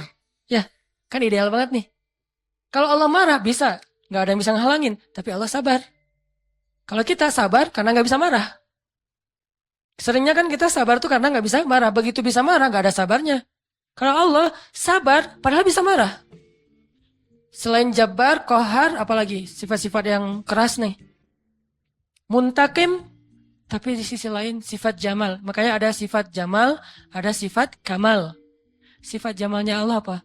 Karim, Rahim, Sabur, Ghafur, gitu-gitu kan? Ini artinya teman-teman, bayangin ya, Allah manggil-manggil kita sepertiga malam. Ngapain sih Allah sepertiga malam repot amat sih datengin kita? Tapi kita nggak wajib datang. Tapi kalau kita datang, Allah sayang banget sama kita. Cuman dari kitanya nih, bukan angle Allah. Kalau angle Allah kita nggak wajib datang. Tapi angle kita, enak nggak sih kalau nggak datang? Enak nggak sih Allah udah manggil-manggil tiap malam terus kita nggak bangkit? Kalau kita bangunnya telat, pas azan subuh baru bangun, ngerasa gak sih? Aduh Allah maaf ya, bangunnya telat. Gitu gak sih ke Allah? Karena kita kalau ke makhluk gitu banget loh. Di telepon ternyata miss call 10 kali nggak diangkat, langsung maaf ya, emoticon, segala macam. Minta maaf tuh rasa apa, tangan diginiin tuh banyak sampai 10 juga. Kok kita ke makhluk gitu, ke Allah enggak? Padahal makhluk itu nggak terlalu berjasa sama kita. Dan Allah mah berjasa dari sejak kita dalam kandungan ibu kita. Bahkan sebelum kita diciptakan, tapi kita nggak pas bangkit dari tidur. Duh Allah maaf ya, saya bangunnya telat, astagfirullah, gimana nih? Langsung wudhu, datang ke masjid, minta ampun kepada Allah. Padahal kita nggak wajib datang. Ini lebih ke ngomongin emosional. Saya nggak ngomongin hukum fikih. Kalau ngomongin hukum fikih agak-agak kaku sih. Makanya di atas hukum itu ada akhlak namanya. Di atas hukum ada akhlak. Orang kalau udah akhlaknya bagus, hukum ini jadi nggak terlalu penting. Mudah ngamalin hukum tuh kalau akhlak moralnya udah kayak orang disiplin. Kan nggak perlu timer lagi kan? Udah disiplin, nggak perlu lagi ketat. Hukum itu dibikin ketat karena orangnya nggak disiplin. Ketika orangnya udah disiplin, udah akhlaknya, moralitasnya, lifestyle-nya udah bagus, hukum nggak terlalu ketat juga nggak masalah. Yang saya pernah cerita tuh, di Jepang, di baggage claim, baggage belt itu, tempat ngambil bagasi, itu nggak ada yang jagain, nggak ada polisi, nggak ada petugas, cuma pakai garis doang. Garisnya juga kecil, nggak pakai pagar segala macam. Kadang-kadang kan udah pakai pagar juga didobrak kan ya. Ini garis, kenapa jadi ringan gitu? Karena orangnya udah bagus moralnya. Berarti di atas hukum ada moralitas. Di atas fikih ada akhlak. Apa moral itu, akhlak itu di atas ilmu. Orang punya ilmu tapi nggak berakhlak agak kurang pas. Sehingga ini nih bedanya hukum fikih sama akhlak nih. Anjing hukum fikihnya apa?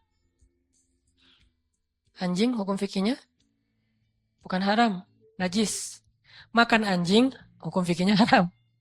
Anjingnya najis, beda ya. Makan anjing sama anjingnya. Anjing dalam fikih itu najis. Kena liurnya najis. Memakannya haram. Tapi dalam moralitas, dalam akhlak, ngasih minum anjing yang kehausan masuk surga. Islam itu ideal teman-teman. Gak usah khawatir lah. Gak usah takut dengan hukumnya, lupa dengan moralnya. Padahal moral Islam itu jauh lebih keren dan mempackaging hukumnya. Anjing itu najis. Kita nggak boleh kena liurnya, walaupun boleh memelihara anjing untuk berburu, misalnya untuk penjaga, bukan untuk sekedar lucu-lucuan ya. Karena dulu mungkin nggak ada anjing kayak apa yang lucu-lucu kayak sekarang kan ya. Di salon gitu kan ya. Biaya anjing aja. Kalau di New Zealand kata teman saya tuh kucing aja di sana tuh pakai sertifikat. Kalau ada orang pernah ada kasus dia pergi keluar kota, lupa nggak laporan, kucingnya tinggal di dalam rumah dan nggak dikasih makan, itu kucing diambil alih oleh negara dan orangnya kena denda. Islam banget kan ya? Islami banget kan? Kan ada hadis Nabi yang bilang yang perempuan yang dilihat di dalam neraka gara-gara membiarin kucingnya meninggal nggak dikasih makan, ditinggalin beberapa hari keluar kota. Nggak tahu dia lagi traveling kemana gitu si cewek itu teh. Itu kan terjadi kan ya? Nah anjing najis, anjing haram. Tapi ngasih minum anjing yang kehausan itu masuk surga. Yang ngasih minumnya siapa? Bukan orang soleh. Kalau orang soleh, itu mah amal pelengkap. Bukan. Orang yang baru bertobat dari dosa zina. Bukan pezina ya. Karena orang kadang-kadang suka jadi modus tuh. Tuh pezina aja masuk surga. Mana ada pezina masuk surga? Yang ada orang yang bertobat dari zina masuk surga. Orang yang bertobat dari membunuh masuk surga. Nggak ada pembunuh masuk surga. Nggak ada itu. Kalau gitu buat apa kita beramal soleh kalau semua juga masuk surga? Nggak ada keadilan tuh. Allah kok menciptakan neraka sih? Katanya pengasih penyayang. Kok ada neraka? Surga neraka adalah bentuk keadilan. Karena tanpa surga neraka tidak ada nilainya kebaikan. Ngapain kita harus jadi orang baik? Toh nggak akan dibalas juga sama Allah. Ngapain kita takut berbuat dosa? Kan nggak akan diazab juga sama Allah. Maka kemana larinya para pembunuh? Kemana larinya para begal? Kemana larinya orang-orang yang menzalimi orang lain? Terus di mana hak para korban? Kalau tidak ada surga neraka. Tapi kalau sudah diadili di dunia dengan cara-cara yang Allah ridhoi, selesai nggak ada urusan lagi dengan surga neraka. Misalnya pembunuh dikisos, maka dia masuk surga. Karena hukumnya sudah adil. Tapi kalau pembunuh dibiarin, ya ada nanti hukuman akhirat. Itulah keadilan. Supaya kita meninggalkan dosa dan berbuat baik. Ya, kalau katanya Rahman Rahim tapi ciptain neraka. Ini agak-agak belum sempurna nih pola berpikirnya nih. Makanya Islam itu butuh pola pikir. Al-Quran itu melatih cara berpikir kita. Kalau udah terbiasa kayak gini nih, malam ini yang sesi kedua agak-agak saya beratin nih. materi lebih kepada angle berpikir, persepsi, supaya kita sebagai anak muda, saya yakin ini karena jamaah anak muda sanggup. Kalau jamaahnya udah usia sekian, mungkin saya nggak akan ngomongin pola pikir, lebih kepada ngomongin masalah eh, sakaratul maut atau apalah. Walaupun kan kematian sama aja lah ya, semua orang juga rahasia. Tapi biasanya mah kan gitu kan ya. Kenapa di kampung sering ada tahlilan? Berarti di kampung lebih banyak orang meninggal. Karena di kampung yang tersisa orang-orang tua. Di kota kenapa jarang tahlilan? Karena masih muda-muda. Saya tinggalnya di kampung loh. Satu tinggal di kampung, satu tinggal di kota. Ya gitu aja, nggak usah dijelasin. Kenapa saya milih kampung? Memang kita senang suasana di rumah saya kan belakang tuh ada kayak backyard gitu kan, ada kayak kebun kecil. Terus kita kalau sholat duha, kalau ngomong tahajud kan ria duha aja lah yang semua orang juga bisa. Duha itu di kebun. Karena salah satu hobinya Abdullah bin suaminya Asma bin Abu Bakar siapa? Zubair. Abdullah bin Zubair itu hobinya sholat di bawah langit kalau duha. Akhirnya kita kalau duha sesekali itu sholatnya di kebun. Sengaja milih yang Cianjuang atas, yang airnya masih mau mandi aja sayang nih air terlalu bening nih dipakai mandi gitu kan ya. Layak diminum. Cianjuang atas sama yang agak di perkotaan. Kalau di perkotaan biar mudah aktivitas. Kalau yang di atas biar tenang. Di atas hampir tiap bulan ada kasus orang meninggal. Kenapa? Di kampung. Saya nggak ngambil kompleks, sengaja ngambil kampung. Kalau di bawah, jarang ada yang meninggal. Kenapa? Anak-anak muda. Walaupun tetap rahasia Allah. Nah, karena ini anak muda, saya ngomonginnya tentang persepsi. Tentang pola pikir. Supaya nggak ada lagi muncul istilah, ini mah urusan pribadi saya sama Allah. Nih, persepsi nih. Opini publik kan? Ini mah urusan pribadi saya sama Allah. Ketika kita menasehati teman kita bukan pengen ikut campur urusan dia. Kecuali kalau kita ikut campur masalah keluarganya. Tapi kalau masalah amal soleh, memang Allah yang nyuruh. Watawasau bil haq, watawasau bisob. Tinggal nasihatinnya dengan cara yang baik. Bil hikmah, wal mau'izatil hasanah. Kalau dibantah, wajadilhum billatihi ahsan. Balas dengan cara yang lebih baik, senyumin aja. Salamun. Bukan berarti kita cuek. Kalau kita nggak nasihatin, manusia itu susah sadar. Jangan tunggu ilham dari langit. Karena kalau datang ilham dari langit berat. Lewat musibah, lewat masalah. Mending dinasihatin teman kita. Jadi bukan urusan pribadi saya sama Tuhan saya. Persepsi. Tadi, kenapa belum berhijab? Yang penting menghijabi hati dulu. Daripada kepala dihijabi tapi hatinya dengki. Gak ada yang menghijabi hati. Menghijabi hati itu gak bagus. Khatamallahu ala qulubihim. Allah menutup hati mereka. Siapa mereka? Orang yang kufur. Jadi yang harusnya menutup kepala membuka hati. Bukan menutup hati membuka kepala. Kebalik. Persepsi berpikir kan? Makanya kenapa saya bilang Al-Quran itu nyuruh kita berpikir. Jangan disuruh tutup hatinya. Yang ada, alam nashrah laka sadrak. Dilapangkan, dibuka dadanya biar dapat hidayah. Tapi kepala ditutup semampunya. Belajar mungkin awalnya cuma diikat doang. Lama-lama diikatnya di sini. Lama-lama diikat dililit-lilit. Lama-lama diginiin. Lama-lama naik makin tinggi gitu kan ya. Terserah itu Mas Stella ya, saya nggak tahu lah fikihnya, tanya aja sama Ustaz Abdul Somad. Yang jelas bertahap. Yang pasti nih, bukan nutup hati buka kepala, tapi tutup kepala buka hati. Kalau ada orang yang berhijab tapi masih buat dosa, jangan salahkan hijabnya, salahkan orangnya. Ada orang yang sholat tapi korupsi, jangan salahkan sholatnya, salahkan orang yang korupsinya. Dan jangan bilang gini, mending saya nggak sholat dan nggak korupsi. Daripada dia sholat tapi korupsi. Dia sholat dapat pahala, korupsinya dosa. Kamu nggak sholat dosa dan nggak korupsi dapat pahala. Masing-masing kebaikan dan keburukan itu ada bagiannya sendiri-sendiri. Jangan dibentur-benturin. Nggak ada mending-mendingannya. Mending mana nih? Orang yang banyak amal soleh tapi ria dengan orang yang banyak dosa terus dia taubat. Mending mana?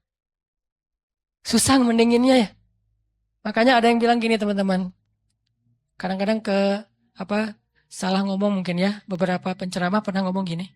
Lebih baik orang yang banyak dosa lalu bertaubat daripada orang yang banyak amal soleh tapi ria. Benar nggak tuh? Lebih baik lebih baik orang yang banyak dosa lalu bertaubat daripada orang yang banyak amal soleh lalu ria. Gak ada cerita orang banyak dosa lebih baik daripada beramal soleh. Terus kata yang benarnya gimana? Lebih baik orang yang bertobat dari dosa daripada orang yang ria akan amal soleh. Itu bahasanya. Tipis kan? Yang tipis-tipis ini kita belajar di Mesir. Supaya nggak salah ngomong. Saya kalau memperkenalkan teman saya, misalnya satu grup gitu ya. Seorang ulama di Mesir yang saya pernah bilang audisi. Saya kan pernah ikut audisi di TV Mesir untuk baca Al-Quran. Namanya As-Saud Az-Zahabi, suara emas, seruling emas, judul acaranya. Diseleksi dari ratusan orang, cuma 5 orang yang bisa masuk tayangan TV, Iqra TV itu. Nah pas audisi ada 3 juri. Di tengah yang juru bicaranya, kayak di Got Talent gitu kan. Di tengah dia bilang, saya Abdullah, juri bidang tajwid. Di sebelah saya, sebelah kanan saya Syekh Abdurrahman, beliau juri di bidang seni. Yang sebelah satu lagi, nggak dibilang sebelah kiri. Saya duduk di sebelah kanannya Syekh Yusuf. Ini ulama kita nih, teliti. Saya duduk di sebelah kanannya Syekh Yusuf. Nggak mau bilang di sebelah kiri saya, nggak boleh. Kurang beretika. Saya duduk di sebelah kanannya Syekh Yusuf. Beliau juri di bidang fasoha misalnya, atau hafalan. Telitinya ulama. Al-Quran lebih teliti dari itu. Nabi lebih teliti dari itu. Makanya bahasanya bukan lebih baik orang yang berbuat dosa lalu bertaubat daripada orang yang beramal tapi riya. Nggak ada orang berbuat dosa lebih baik daripada orang beramal. Yang ada lebih baik orang yang bertaubat dari dosa. Kan taubat emang lebih baik dari riya kan? Lebih baik orang yang bertaubat dari dosa daripada orang yang riya akan amal-amalnya. Itu benar kalau kayak gitu teh. Supaya nggak jadi opini publik yang mengatakan, belum tentu dia lebih baik. Yang lagi buat dosa nih. Belum tentu dia yang lagi sholat nih. Belum tentu yang sholat yang ke masjid itu lebih baik. Bisa aja yang berbuat dosa lebih baik ntar dia masuk surga. Nggak ada orang berbuat dosa masuk surga. Yang ada orang habis berbuat dosa taubat, gara-gara taubat masuk surga. Tuh ada tuh. Katanya pelacur tapi masuk surga. Mana? Tuh yang ngasih minum anjing, dia bukan pelacur. Dia udah bertaubat. Jangan bilang lagi dia pezina. Dia udah bertaubat, udah baik, udah soleha. Setelah dia bertaubat, saking dia serius bertaubat, dia nggak ngeremehin amal soleh. Sampai anjing aja dikasih minum. Karena buat dia itu amal soleh, dia ngerasa selama ini saya kurang amal nih. Sekarang saya mau tamak nih. Mau rakus dengan amal soleh. Apa aja saya lakuin. Termasuk ada anjing yang kehausan, saya kasih minum. Terserah berapa aja pahalanya. Gitu kan? Saking semangatnya nih. Dan Allah tidak meremehkan amal hambanya. Seorang yang udah banyak dosa kalau bertobat, amalnya cuma sedikit. Yaitu kasih minum anjing, bisa masuk surga. Itu pesannya kayak gitu tuh. Jadi kita habis taubat nih, belum amal soleh nih, masuk surga. Kalau udah tobat. Buktinya yang membunuh 100 orang, udah beramal soleh belum? Belum. Satu-satunya amal soleh dia apa? Taubat. Satu-satunya amal soleh dia adalah taubat, masuk surga. Jadi nggak ada cerita pembunuh masuk surga, pezina masuk surga, nggak ada. Yang ada, orang yang bertobat dari membunuh, masuk surga. Orang yang bertobat dari berzina, masuk surga. Ini cara kita menilai Allah Subhanahu wa Ta'ala. Ini namanya persepsi akidah. Bukan wawasan akidah. Mungkin di beberapa talim kita belajar wawasan akidah. Wawasan akidah itu uluhiyah, rububiyah, asma, sifat. Itu wawasan akidah. Tapi kadang nggak membentuk persepsi. Walaupun itu juga penting. Cuman porsinya harus ditambah. Membentuk persepsi kita tentang Allah. Udah selesai belum? Membangun emosional kita kepada Allah. Kalau akidah kita udah sampai membangun emosional, itu udah keren. Siapa yang terbangun emosionalnya? Rindu, malu. Nabi Ayub itu malu sama Allah. Sakit 10 tahun, gak pernah berdoa, ya Allah sembuhin dong, kan saya udah 10 tahun. Enggak, kenapa? Malu sama Allah. Kita boleh gak minta doa sembuh? Boleh banget. Karena derajat iman kita kan gak kayak Nabi Ayub. Lagian Nabi kan mengajarkan kita doa tentang sakit, ya Allahumma Rabban nas dan seterusnya. Ditanya sama istri Nabi Ayub, ya Nabi Allah, kamu itu kan Nabi kekasih Allah, kalau kamu berdoa pasti Allah mengijabah. Kenapa nggak berdoa aja? Nabi Ayub tanya, istriku tercinta, berapa lama selama ini kita dapat nikmat dari Allah? Ya 17 tahun. Berapa lama sudah kita diuji oleh Allah? 10 tahun. Malu saya sama Allah. Baru 10 tahun udah minta. 17 tahun Allah kasih nikmat, nggak pernah ngomong-ngomong ke kita. Malu sama Allah. Ini udah emosional. Pertama wawasan, kemudian pola pikir, kemudian emosional. Emosional ini bahasa lainnya adalah yakin, iman di hati. Ini puncak ilmu nih. Makanya kata Nabi apa? Ra'sul hikmah makhafatullah. Puncaknya ilmu ada rasa takut kepada Allah, emosional. Kalau ilmu kita baru sekedar wawasan, terus jadi bahan debat di komen-komen kita, itu baru tahapan pertama dari ilmu, belum sempurna itu. Dan biasanya orang kalau baru-baru puber keislaman, puber hadis sahih, emang kayak gitu. Semuanya dianggap palsu, padahal dia doang yang sahih gitu. Enggak lah. Orang lain juga punya hadis yang sahih, cuman mungkin kita belum pernah baca hadis itu. Orang hadis sahih jumlahnya ada 200.000 yang dihafal Al-Bukhari. Dan kita mah dari dulu tahunya cuma innamal a'malu binniyat. Gimana kita bilang, oh nggak ada itu. Jangan bilang nggak ada, saya nggak tahu itu. Bisa aja ada, sayanya nggak tahu kan. Makanya kalau ada yang nanya ke saya, Ustadz, ini ada hadisnya nggak? Nggak tahu. Saya nggak akan bilang, nggak ada tuh. Nggak berani saya. Kecuali saya udah menghafal hadis sebanyak Imam Ahmad. Berapa hafalan hadis Imam Ahmad? 1 juta. Baru boleh bilang nggak ada. Tapi Imam Ahmad juga nggak bilang nggak ada. Bilangnya saya nggak tahu. Tanya aja ke yang ngamalin, dia tahu nggak hadisnya? Misalnya nih, ada yang tanya, Ustadz ada nggak sholat tasbih ke saya nih? Saya bilang, nggak tahu hadisnya. Tanya deh ke Ustadz yang pernah ceramah tentang sholat tasbih. Ustadz, kan Ustadz pernah ceramah sholat tasbih, apa hadisnya? Gitu caranya. Jangan kita nggak tahu hadisnya, bilang, nggak ada itu hadis sholat tasbih. Tanya dulu ke orangnya, siapa tahu ada. Kalau ada, nanti katanya sahih. Enggak, kata Ustadz itu dhaif. Nah, ulama juga tentang hadis sahih dan dhaif berbeda pendapat. Ada ulama bilang ini dhaif, yang ini bilang sahih. Kecuali hadis palsu itu nggak ada beda pendapat. Kalau dhaif mah ada beda pendapat. Hasan, dhaif, sahih. Kalau mutawatir insya Allah nggak ada beda pendapat. Ini artinya emosional. Malu ke Allah. Nggak enak ke Allah. Kayak Nabi Muhammad SAW tuh. Nggak enak sama Allah kalau nggak bangun tahajud. Sampai sholatnya getol banget. Sampai apa ya? Kelihatan kakinya itu udah keras gara-gara sering tahiyat. Ini beliau hitam gara-gara sering sujud. Makanya saya nutup, nggak mau riak. Nggak ada juga. Nah, ini Nabi segitu-gitu amat tuh sholatnya. Ditanya sama istrinya. Dalam riwayat yang lain ditanya sama Abdullah bin Mas'ud. Kenapa gitu-gitu amat? Saya pengen bersyukur kepada Allah. Maksudnya nggak enak sama Allah dari kasih nikmat banyak. Masih ibadahnya biasa-biasa aja gitu. Wawasan, persepsi, emosional. Kalau kita udah sampai punya rindu ke Allah, udah kuat nih. Udah level 3. Kalau baru sekedar faham Allah, level 2. Kalau cuma tahu Allah, level 1. Kalau enggak sama sekali, ini bermasalah nih. Yuk kita belajar kalau gitu. Kadang-kadang enggak level 1, dia enggak terlalu tahu tentang Allah, tapi langsung punya emosional. Ada yang kayak gitu. Kayak Bilal tuh. Bilal tuh enggak ngerti ayat-ayat tentang tauhid secara detail kayak Ibnu Abbas, tapi dia langsung yakin sama Allah. Ada yang kayak gitu. Makanya tempatnya ilmu di dalam hati. Tempatnya hafalan di dalam kepala. Kata ulama. Lahum qulubun la yafqahuna biha. Mereka punya hati tapi nggak ngerti. Jadi teman-teman, Allah aja kangen sama kita.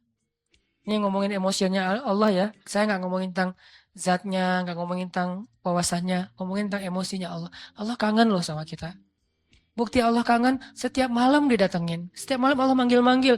Hai hambaku, Qul ya ibadiyalladzina asrafu ala anfusihim. Mana hamba-hambaku? Allah tanya kita hamba. Allah manggil kita hamba, padahal banyak dosa. Harusnya Allah bilang, Qul ya usad. Wahai para pendosa. Kan bisa gitu kan?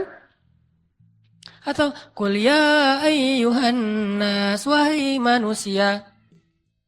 Tapi Allah enggak. Qul ya ibadi, wahai hamba-hambaku. Hamba-hamba itu kayak ibu manggil kita anakku gitu. Kita udah sering, ibu kita nelpon ya. Ibu kita nelpon, kita reject. Alasannya lagi kuliah. Ibu kita nelpon, kita reject. Alasannya lagi di jalan. Ibu kita nelpon, kita reject. Alasannya lagi malam mingguan. Ibu kita nelpon, kita reject, alasannya lagi ngobrol sama teman di kafe. Ibu kita nelpon, kita reject, alasannya lagi mau ujian. Mau ujian aja ibu gak boleh nelpon, saking disiplinnya. Ibu kita nelpon, kita reject dengan banyak alasan, tapi ibu kita masih manggil, nak, masih manggil gitu. Mau dimasakin apa? Masih nanya gitu coba. Kurang baik apa ibu? Kita udah marah-marah sama ibu kita tuh gak pendendam, masih manggil, nak, gak manggil, hei kamu, enggak. Atau durhaka, enggak. Ibu kita masih memanggil kalimat yang kasih sayang. Dan itulah Allah Subhanahu wa Ta'ala. Di reject berkali-kali, dikhianati berkali-kali, ditinggalkan berkali-kali, diduakan, diselingkuhin tuh sering. Kita sering nyelingkuhin Allah sebetulnya. Apa nyelingkuhnya? Kita kan suka bilang, inna sholati, wa nusuki, wa mahyaya, wa mamati, lillahi rabbil alamin. Kan itu gombal banget kan? Sesungguhnya sholat saya, kurban saya, sholati wa nusuki, hidup saya, mati saya, semuanya untuk Allah Subhanahu wa Ta'ala. Semuanya untuk kamu, iya kamu, gitu kan? Ngomong ke Allah kan manis banget nih. Pada kenyataannya, kita ngomong ke pasangan kita juga gitu. Aku nggak bisa hidup tanpa kamu. Allah ngelihat, duh, oi, gitu kan ya? Kalau bahasa kita mah ya, tapi Allah masih manggil hambaku gitu. Enggak, dasar lo emang gombal lo, habisin aja. Enggak, Allah tuh padahal bisa banget kayak gitu coba. Enggak. Coba kalau pasangan kita digituin, gombal setinggi langit. Ternyata enggak kayak gitu, kan kecewa kan? Allah enggak kecewa. Walaupun Allah lebih berhak untuk kecewa. Kangen Allah sama kita. Pertanyaannya, kita kangen gak sama Allah? Habis sholat zuhur, sejam kemudian, duh, jam berapa sekarang? Duh, kok baru jam 2 ya? Cih. Pernah gak gitu? Kok baru jam 2 ya? Emang kenapa? Kangen asar, Pernah gak kayak gitu tuh? Kalau gak pernah, terlalu emang kita mah. Gak fair sama Allah. Kalau sama yang lain kan gitu. Sama dia coba. Baru aja semalaman nelfon dari jam 11 sampai subuh telepon. Duha telepon lagi, padahal kan udah tidur. Karena semalaman gak tidur kan ya? Yang kok gak diangkat telepon aku? Kan tidur, semalaman kamu ganggu, gak bisa tidur. Ini kita ke manusia bisa gitu banget. Pengen ketemu sering, pengen nelpon sering, pengen di Skype, pengen video call gitu teh. Kenapa? Kangen. Ke Allah gak gitu. Begitu habis sholat isya, langsung nyiapin baju di depan tempat tidur. Baju yang agak rapi, parfum, sarung, peci. Tergantung style ya. Ada yang modelnya gitu. Ada yang modelnya jubah, sorban. Ada yang modelnya flanel, jeans. Pokoknya terserah deh mau gaya apa aja. Yang penting baju kesukaan kita nih. Kita siapin di meja di dekat tempat tidur. Apaan sih itu? Ini baju untuk nanti malam having date. Untuk dating. Ke siapa? Ke Allah. Pernah nggak kayak gitu? Saya juga belum. Ini lagi menasehati diri sendiri nih ya. Nggak gitu-gitu amat. Kita bangun malam itu karena kaget sama suara klakson mungkin, atau suara anjing di depan rumah, atau suara siapa. Justru yang paling cepat bikin kita bangun tuh miss call dari dia, karena ringtone-nya tuh beda. Berarti kan kita nyelingkuhin Allah kan? Kalau yang lain telepon biasanya tret, kalau dia telepon tuh lagu Korea. Kalau udah keluar suara lagu Korea langsung melek. Langsung halo, tiba-tiba lembut. Nah biasanya ngomong sama temennya gak gitu ya. Halo, kenapa? Gitu coba ngomongnya. Giliran ke Allah, nggak gitu. Kan nggak fair. Ini coba nanya ke diri kita masing-masing. Istafti qalbak. Tanya hatimu, kata Nabi. Nabi itu kalau ke Allah tuh udah emosional, bukan lagi wawasan. Nah kita wawasan juga mungkin belum. Apalagi emosional. Rasa nggak enak, rasa kangen. Siapin baju-bajunya. Pengen apa? Nanti malam pengen ketemu Allah. Kan Allah turun, lebih dekat tuh. Kalau waktu lain Allah nggak turun, lebih jauh. Walaupun jarak dekat dan jauh nggak ngaruh buat Allah, tapi ngaruh buat kita. Allah turun ke langit dunia. Saya harus siap-siap nih. Langsung nyiapin segala macam. Terus sebelum itu bilang, ya Allah jangan lupa telepon saya ya. Karena Allah manggilkannya banyak nih hamba-hambanya. Kita pengen dikhususin. Ya Allah jangan lupa telepon saya. Maksudnya apa? Allah nelpon kita tuh kemana? Ke hati kita. Diketuk hati kita supaya bangun. Ya Allah please. Nanti malam saya pengen ketemu Allah. Jangan lewatin saya ya. Yang lain-lain bangun saya enggak kan sedih banget. Gitu ngomong ke Allah mah. Ya Allah telepon saya. Tidurlah waktu itu. Pasti ditelepon sama Allah. Jam 2 telepon. Allah kok kecepetan sih nelponnya. Enggak. Saya berharap mas 3:30 ya Allah. Udah dekat-dekat subuh gitu sekalian teh. Ya itulah kita lah. Kalau ke Allah kecepetan lagi. Kalau kepada makhluk si dia tuh makin cepat makin bagus. Kok kamu telat banget sih nelfon aku? Kok kamu telat banget sih buka pintu? Kok kamu telat banget sih ngangkatnya? Padahal baru ringtone yang pertama udah diangkat tapi masih bilang telat. Ke Allah kok cepat banget sih dibanguninnya Allah. Bentar lagi ya tutup lagi tidur. Mungkin Allah bukan gak bangunin. Sebetulnya Allah berhak untuk gak bangunin kita. Dibangunin gak mau. Dia ke saya mah gak penting kata Allah teh. Bisa aja. Enggak. Kenapa Allah gak membiarkan kita bangun? Allah kasihan sama kita. Oh dia capek nih. Udah deh. Subuh aja dibangunin. Tapi kita udah digituin, ngerasa biasa aja. Akhirnya besok udah gak merasa butuh lagi sama Allah. Digoda oleh setan. Di situ setan masuk tuh. Sama kayak Nabi Muhammad. Nabi Muhammad tuh kan kalau sholat tahajud nggak suka ngajak-ngajak kan. Walaupun boleh kan tahajud bareng-bareng. Cuman Nabi Muhammad nggak suka ngajak. Kenapa? Bukan nggak boleh sholat tahajud bareng. Soalnya tahajud Nabi Muhammad itu nggak ada yang bisa ikut. Siapa yang sanggup ikut tahajud Nabi Muhammad 1 rakaat 5 juz? Al-Baqarah, Ali Imran, Al-Maidah, An-Nisa. Jangankan orang biasa, Abdullah ibnu Mas'ud, sahabat yang paling keren aja hafalannya, nggak kuat. Wah, Nabi Muhammad lagi tahajud, ikutan Allahu Akbar. Alif Lam Mim. Oh, Al-Baqarah. Hafal banget lah itu mah. Satu halaman pasti hafal banget lah ya. Halaman kedua, semangat, halaman ketiga, lembar kelima, dan segala macam. Wah, nggak benar nih. Terbalik. Mulai nih. Dan itu yang dirasakan Abdullah ibnu Mas'ud. Mulailah muncul dzunun. Prasangka-prasangka buruk dalam diri saya. Terbalik, udah mulai kayak gitu nih. Kok lama banget sih? Kayaknya lagi ngejos nih. Tapi mudah-mudahan nanti habis ini rakaat berikutnya enggak. Sampai selesai Al-Baqarah.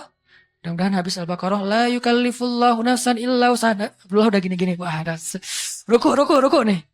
Bahasa kita mah ya. Kan tadi gini lama. Aduh. Dan nih, ruku. Alif Lam Mim. Wah. Ali Imran coba. Wah, Ali Imran 1 juz lebih. Mudah-mudahan habis Ali Imran ditahan-tahan nih. Mudah-mudahan Nabi nggak ingat lagi ya An-Nisa, lupa kayak. Kalau udah lupa kan ruku. Kalau bahasa kita mah ya. Ya ayyuhan nasu taqu rabbakum. An-Nisa. Hampir kata Abdullah saya batalin. Itu sekali-kalinya first and last sholat di belakang Nabi. Sholat Nabi kan? Makanya Nabi itu nggak mau ngajak-ngajak tahajud. Bukannya nggak boleh bareng-bareng. Nabi tahu diri lah. Tahu diri. Kalau kita tahu diri nggak ngajak-ngajak. Soalnya tahajudnya mepet-mepet ke azan subuh.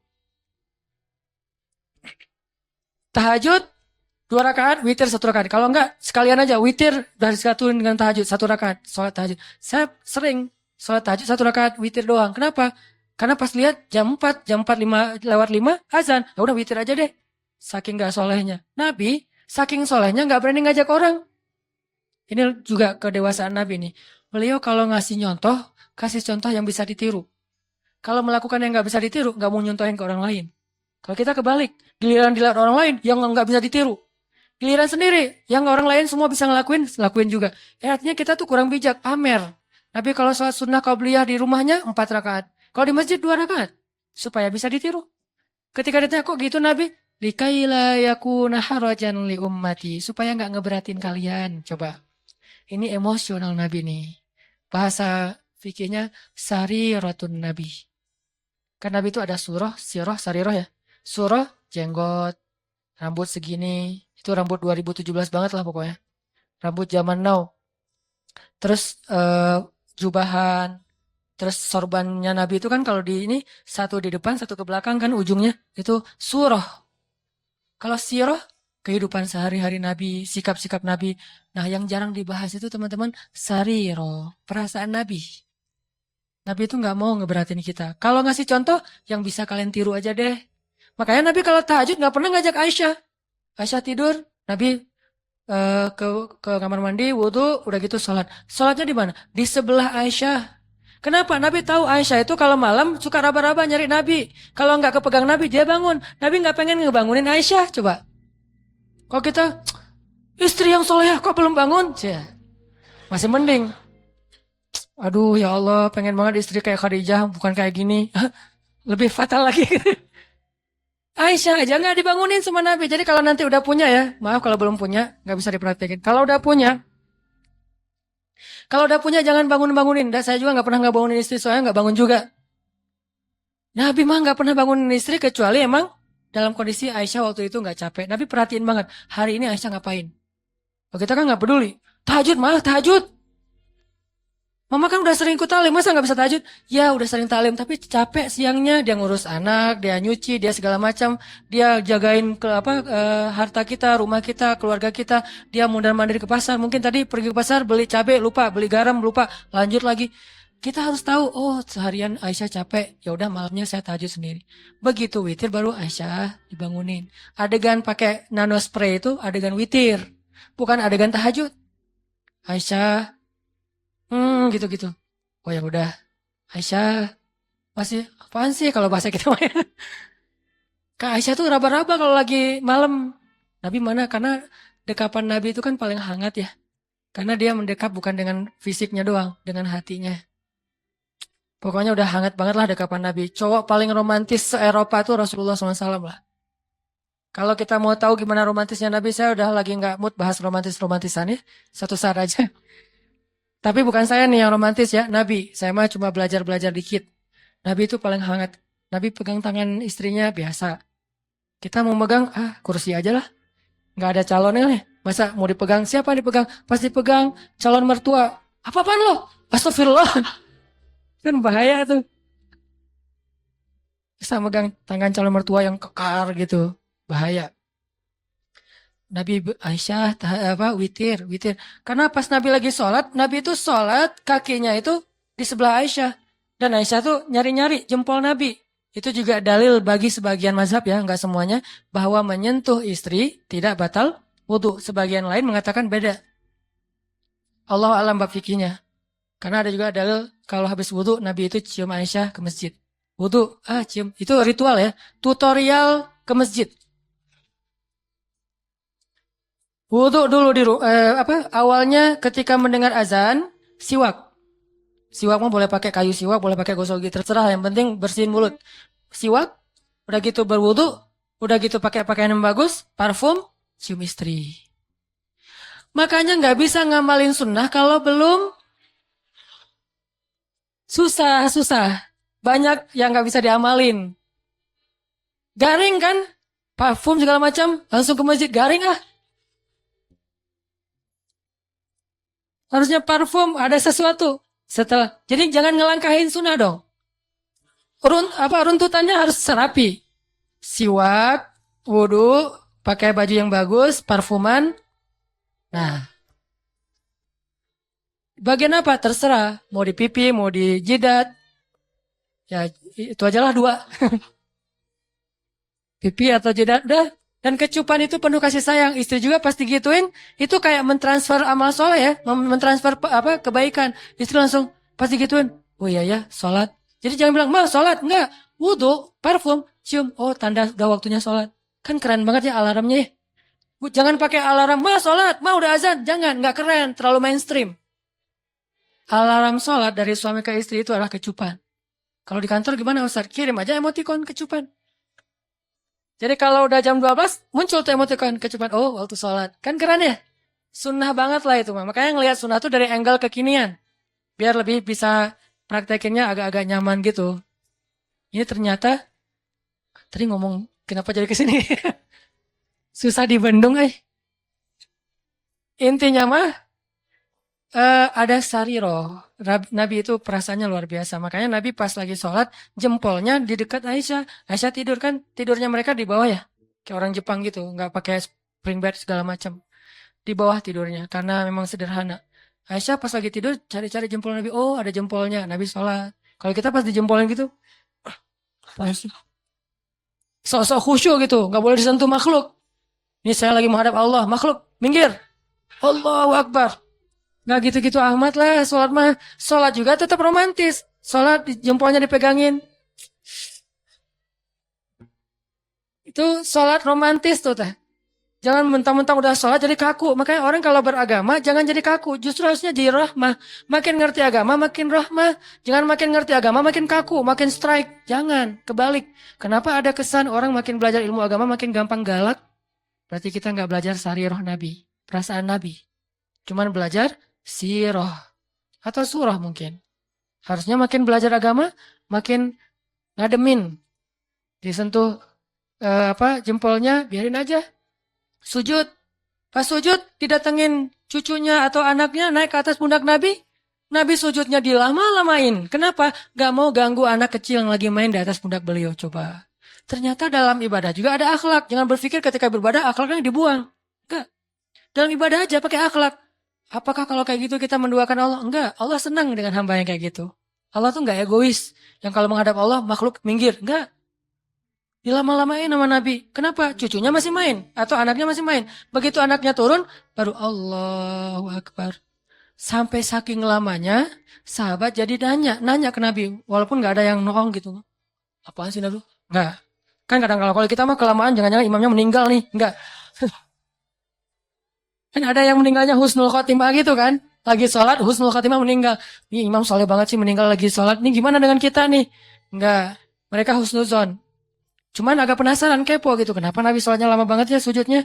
Pas sudah selesai sholat nanya, ya Rasulullah, kenapa lama banget sujudnya?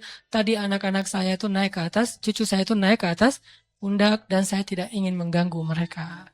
Kita, begitu anak naik ke atas pundak, ya Allah ujian nih makhluk nih. Mana akhlak? Jangan gitu sama anak-anak kita, biarin aja. Terus gimana dengan makmum Ustadz? Makmumnya kan istri kita sendiri. Makanya kalau makmum ngelihat kayak gitu, anaknya biarin aja. Di situ kita belajar sujud yang lama.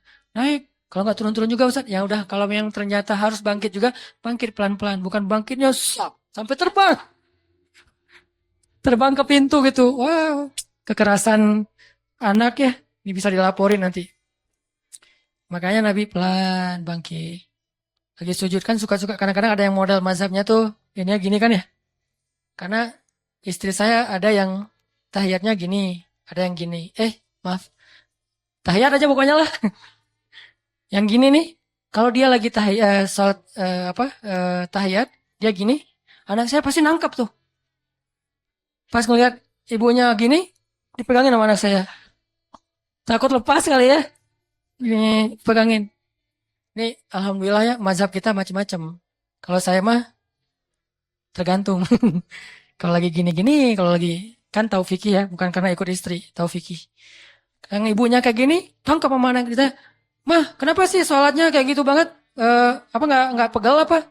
Diajarin. Kalau yang satu diam aja gini, santai. Jadi ada yang enjoy, ada yang maksimal. Tergantung mazhab. Buat saya semua mazhab selama ahlus sunnah wal jamaah, respect. Gak boleh menjudge, respect each other. Mau NU, mau Muhammadiyah, terserah lah. Orang mertua saya ada yang NU, ayah saya Muhammadiyah, saya galau gitu. Mau yang mana nih? Ya udah deh, kalau ke Jawa Timur NU, kalau ke sana Muhammadiyah, di sana ikut tahlilan, kalau di sini nggak pakai tahlilan, menghormati. Lagian bukan bab yang usul. Ternyata Nabi pernah sholat, lagi sholat, terus ada anak kecil nangis di belakang, langsung buru-buru sholatnya. Bayangin, sholat ikut kondisi manusia. Ada anak kecil nangis di shaf ibu-ibu, Nabi sholatnya lebih cepat dari biasanya. Saking cepatnya, sahabat nanya. Karena kalau nggak mengherankan, sahabat nggak akan nanya. Ya Rasul, kenapa kok buru-buru? Apa yang terjadi? Kata Nabi lagi sholat, tadi aku pengen baca ayat yang agak panjang. Tapi mendengar anak kecil nangis, aku khawatir merepotkan ibunya, makanya dipercepat. Lihat akhlak. Sarirah Nabi, perasaan nggak enak Nabi itu tinggi loh. Kita kadang-kadang nggak peduli perasaan orang lain, asal ngomong aja. Modalnya cuma satu, balighu anni walau ayat. Sampaikan dariku walaupun cuma satu ayat. Itu cuma satu hadis. Masih banyak hadis yang lain suruh jaga perasaan. Emosional. Kangen gak sama Allah? Kangen gak sama Nabi? Dan Nabi juga kangen sama kita. Kalau belum kangen, kita harus banyak istighfar. Minta sama Allah, ya Allah, bikin saya kangen dong. Karena kangen sama Allah tuh pasti indah banget. Sama kayak kita kangen dengan orang tua tuh indah banget. Saya selama di Mesir itu kangen sama orang tua. Pengen pulang gak punya duit.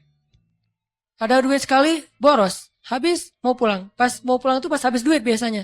Kalau lagi banyak duit gak pengen pulang. Kan masalah kita gitu kan ya. Ke Allah juga gitu kan. Kalau lagi banyak masalah baru kangen sama Allah. Kalau lagi gak banyak masalah gak kangen sama Allah. Gitu juga ke orang tua. Giliran banyak masalah saya kangen ibu. Sama kayak sekarang kalau lagi ada masalah, saya suka bilang, Mak, kangen sama emak.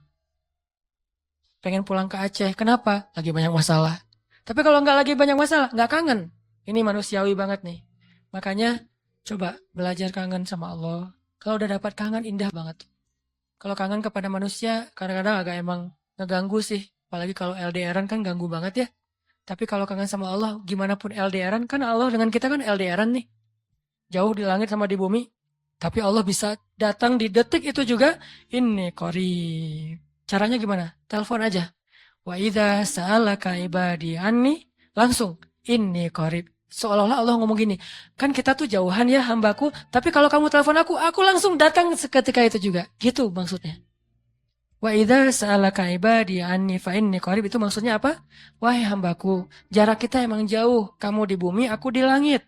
Tapi kalau kamu telepon aku nih, nanya tentang aku langsung ada di dekat kamu. Allah langsung pulang dalam bahasa kita. Yuk kita belajar kangen sama Allah. Kadang-kadang kangennya harus dipaksain dulu, nggak natural. Kayak tadi nyiapin baju-baju tahajud, nyiapin OOTD buat duha gitu ya. Agak-agak dipaksain awalnya, nggak apa-apa biarin aja. Lama-lama nanti muncul. Nggak bisa natural banget, harus ada semacam settingan dulu di awalnya. Sama-sama kita belajar, banyak hal yang malam ini kita bisa petik hikmahnya. Termasuk tadi Sariratun Nabi, termasuk tadi nikmat Allah yang kita nggak tahu, padahal banyak ya. Mudah-mudahan semua ini jadi kebaikan dalam kehidupan kita sehari-hari.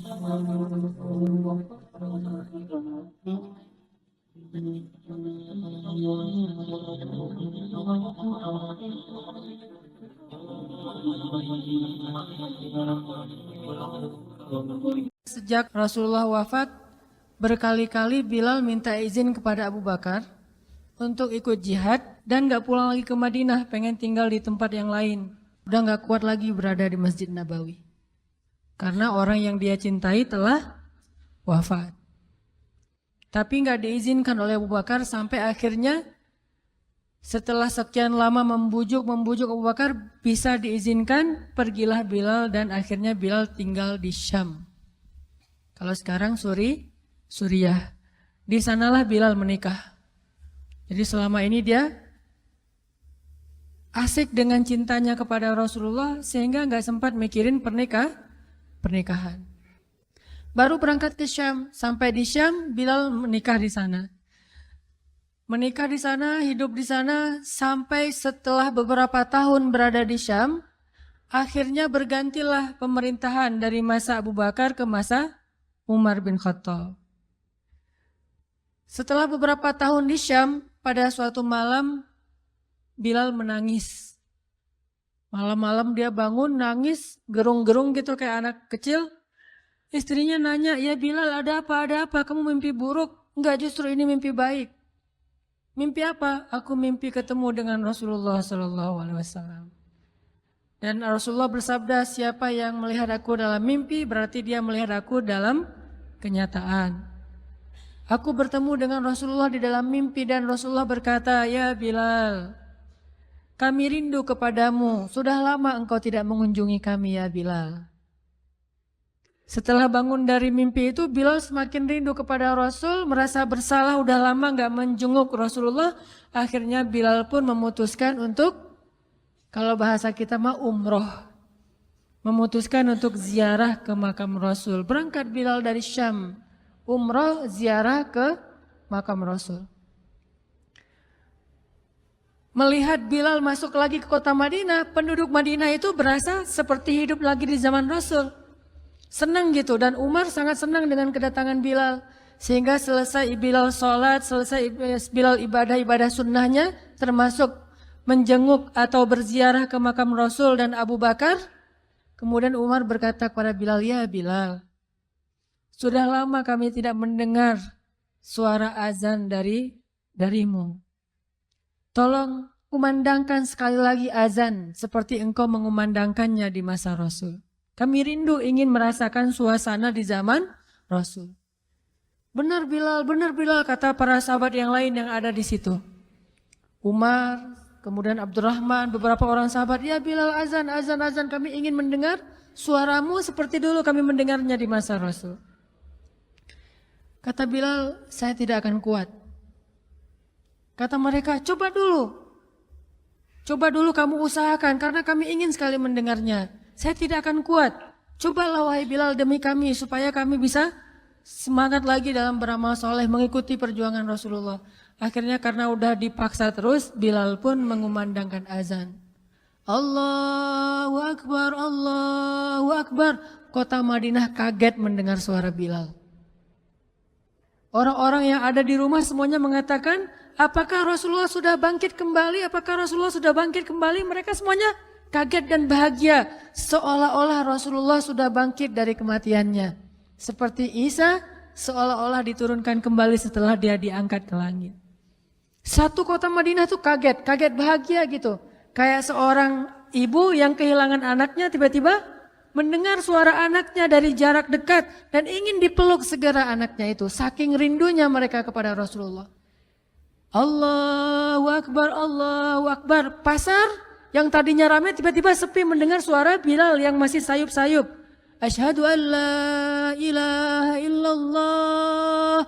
Semuanya berlari keluar dari tempat-tempat kerja mereka, dari pasarnya, dari rumahnya. Semuanya berlari ke masjid. Ingin memastikan apakah Rasulullah sudah dibangkitkan kembali. Bahagia semuanya. Apakah Rasulullah sudah dibangkitkan? Apakah Rasulullah sudah hidup lagi? Semuanya bertanya dengan pertanyaan yang sama. Asyhadu an la ilaha illallah. Semuanya semangat datang ke masjid, ngumpul, rame banget. Kemudian ketika Bilal mengatakan, Asyhadu anna Muhammadar Rasulullah. Asyhadu anna. Nggak sanggup lagi Bilal, berhenti di situ. Kemudian Bilal menangis dengan suara nangis yang luar biasa kerasnya. Lalu satu masjid menangis, lalu satu kota Madinah menangis. Sehingga para ulama mengatakan, tidak pernah kota Madinah menangis sedahsyat mereka menangis hari itu kecuali ketika Rasulullah wafat. Cuma 2 kali menangisnya kota Madinah paling dahsyat. 1 hari ketika Rasulullah wafat. 2 hari ketika Bilal kembali mengumandangkan azan dan mengucapkan asyhadu anna Muhammadar Rasulullah. Semuanya menangis. Semuanya merasa kehilangan Rasulullah. Semuanya merasa bahwa mereka ingin kembali di zaman ketika Rasulullah masih hidup. Lalu mereka bertanya setelah semuanya selesai menangis, ya Bilal, kenapa kamu tadi menangis? Kata Bilal, dulu biasanya kalau saya selesai mengumandangkan azan, saya akan datang ke hujrahnya Rasul. Hujrah Rasulullah itu kamarnya Rasul, rumah kecilnya Rasul. Selesai azan saya akan datang ke rumahnya Rasulullah dan memanggil, ya Rasulullah as-salah, as-salah. Rasulullah nggak keluar sampai mendengar suara Bilal memanggil beliau secara khusus. Udah selesai azan, Bilal manggil Rasul, ya Rasulullah as-salah, as-salah. Baru Rasulullah keluar dengan wajah berseri-seri. Sekarang bagaimana saya akan memanggil Rasulullah sedangkan Rasulullah sudah bersama kekasihnya yaitu Allah Subhanahu wa taala. Menangis lagi satu masjid, satu kota Madinah. Pokoknya hari itu adalah hari berkabung sekota Madinah. Hari menangisnya kota Madinah, saking rindunya mereka kepada Rasulullah. Bagaimana dengan kita ketika mendengar suara azan dan muazin mengucapkan nama Rasulullah Sallallahu Alaihi Wasallam? Di situ kelihatan apakah kita mencintai Rasulullah lebih dari apapun juga setelah Allah Subhanahu wa taala. Kalau tidak, fatarabbasu, hati-hati. Kalau tidak, fatarabbasu, tunggu aja. Na'udzubillah min dzalik, berarti masih ada kemunafikan dalam hati kita. Bagaimana kita, apakah hati kita merasa gemetar, bergetar ketika kita mendengar suara seseorang mengatakan Muhammad sallallahu alaihi wasallam, Rasulullah sallallahu alaihi wasallam. Apakah hati kita bergetar seperti bergetarnya hati seorang kekasih ketika mendengar suara kekasihnya, nama kekasihnya disebutkan?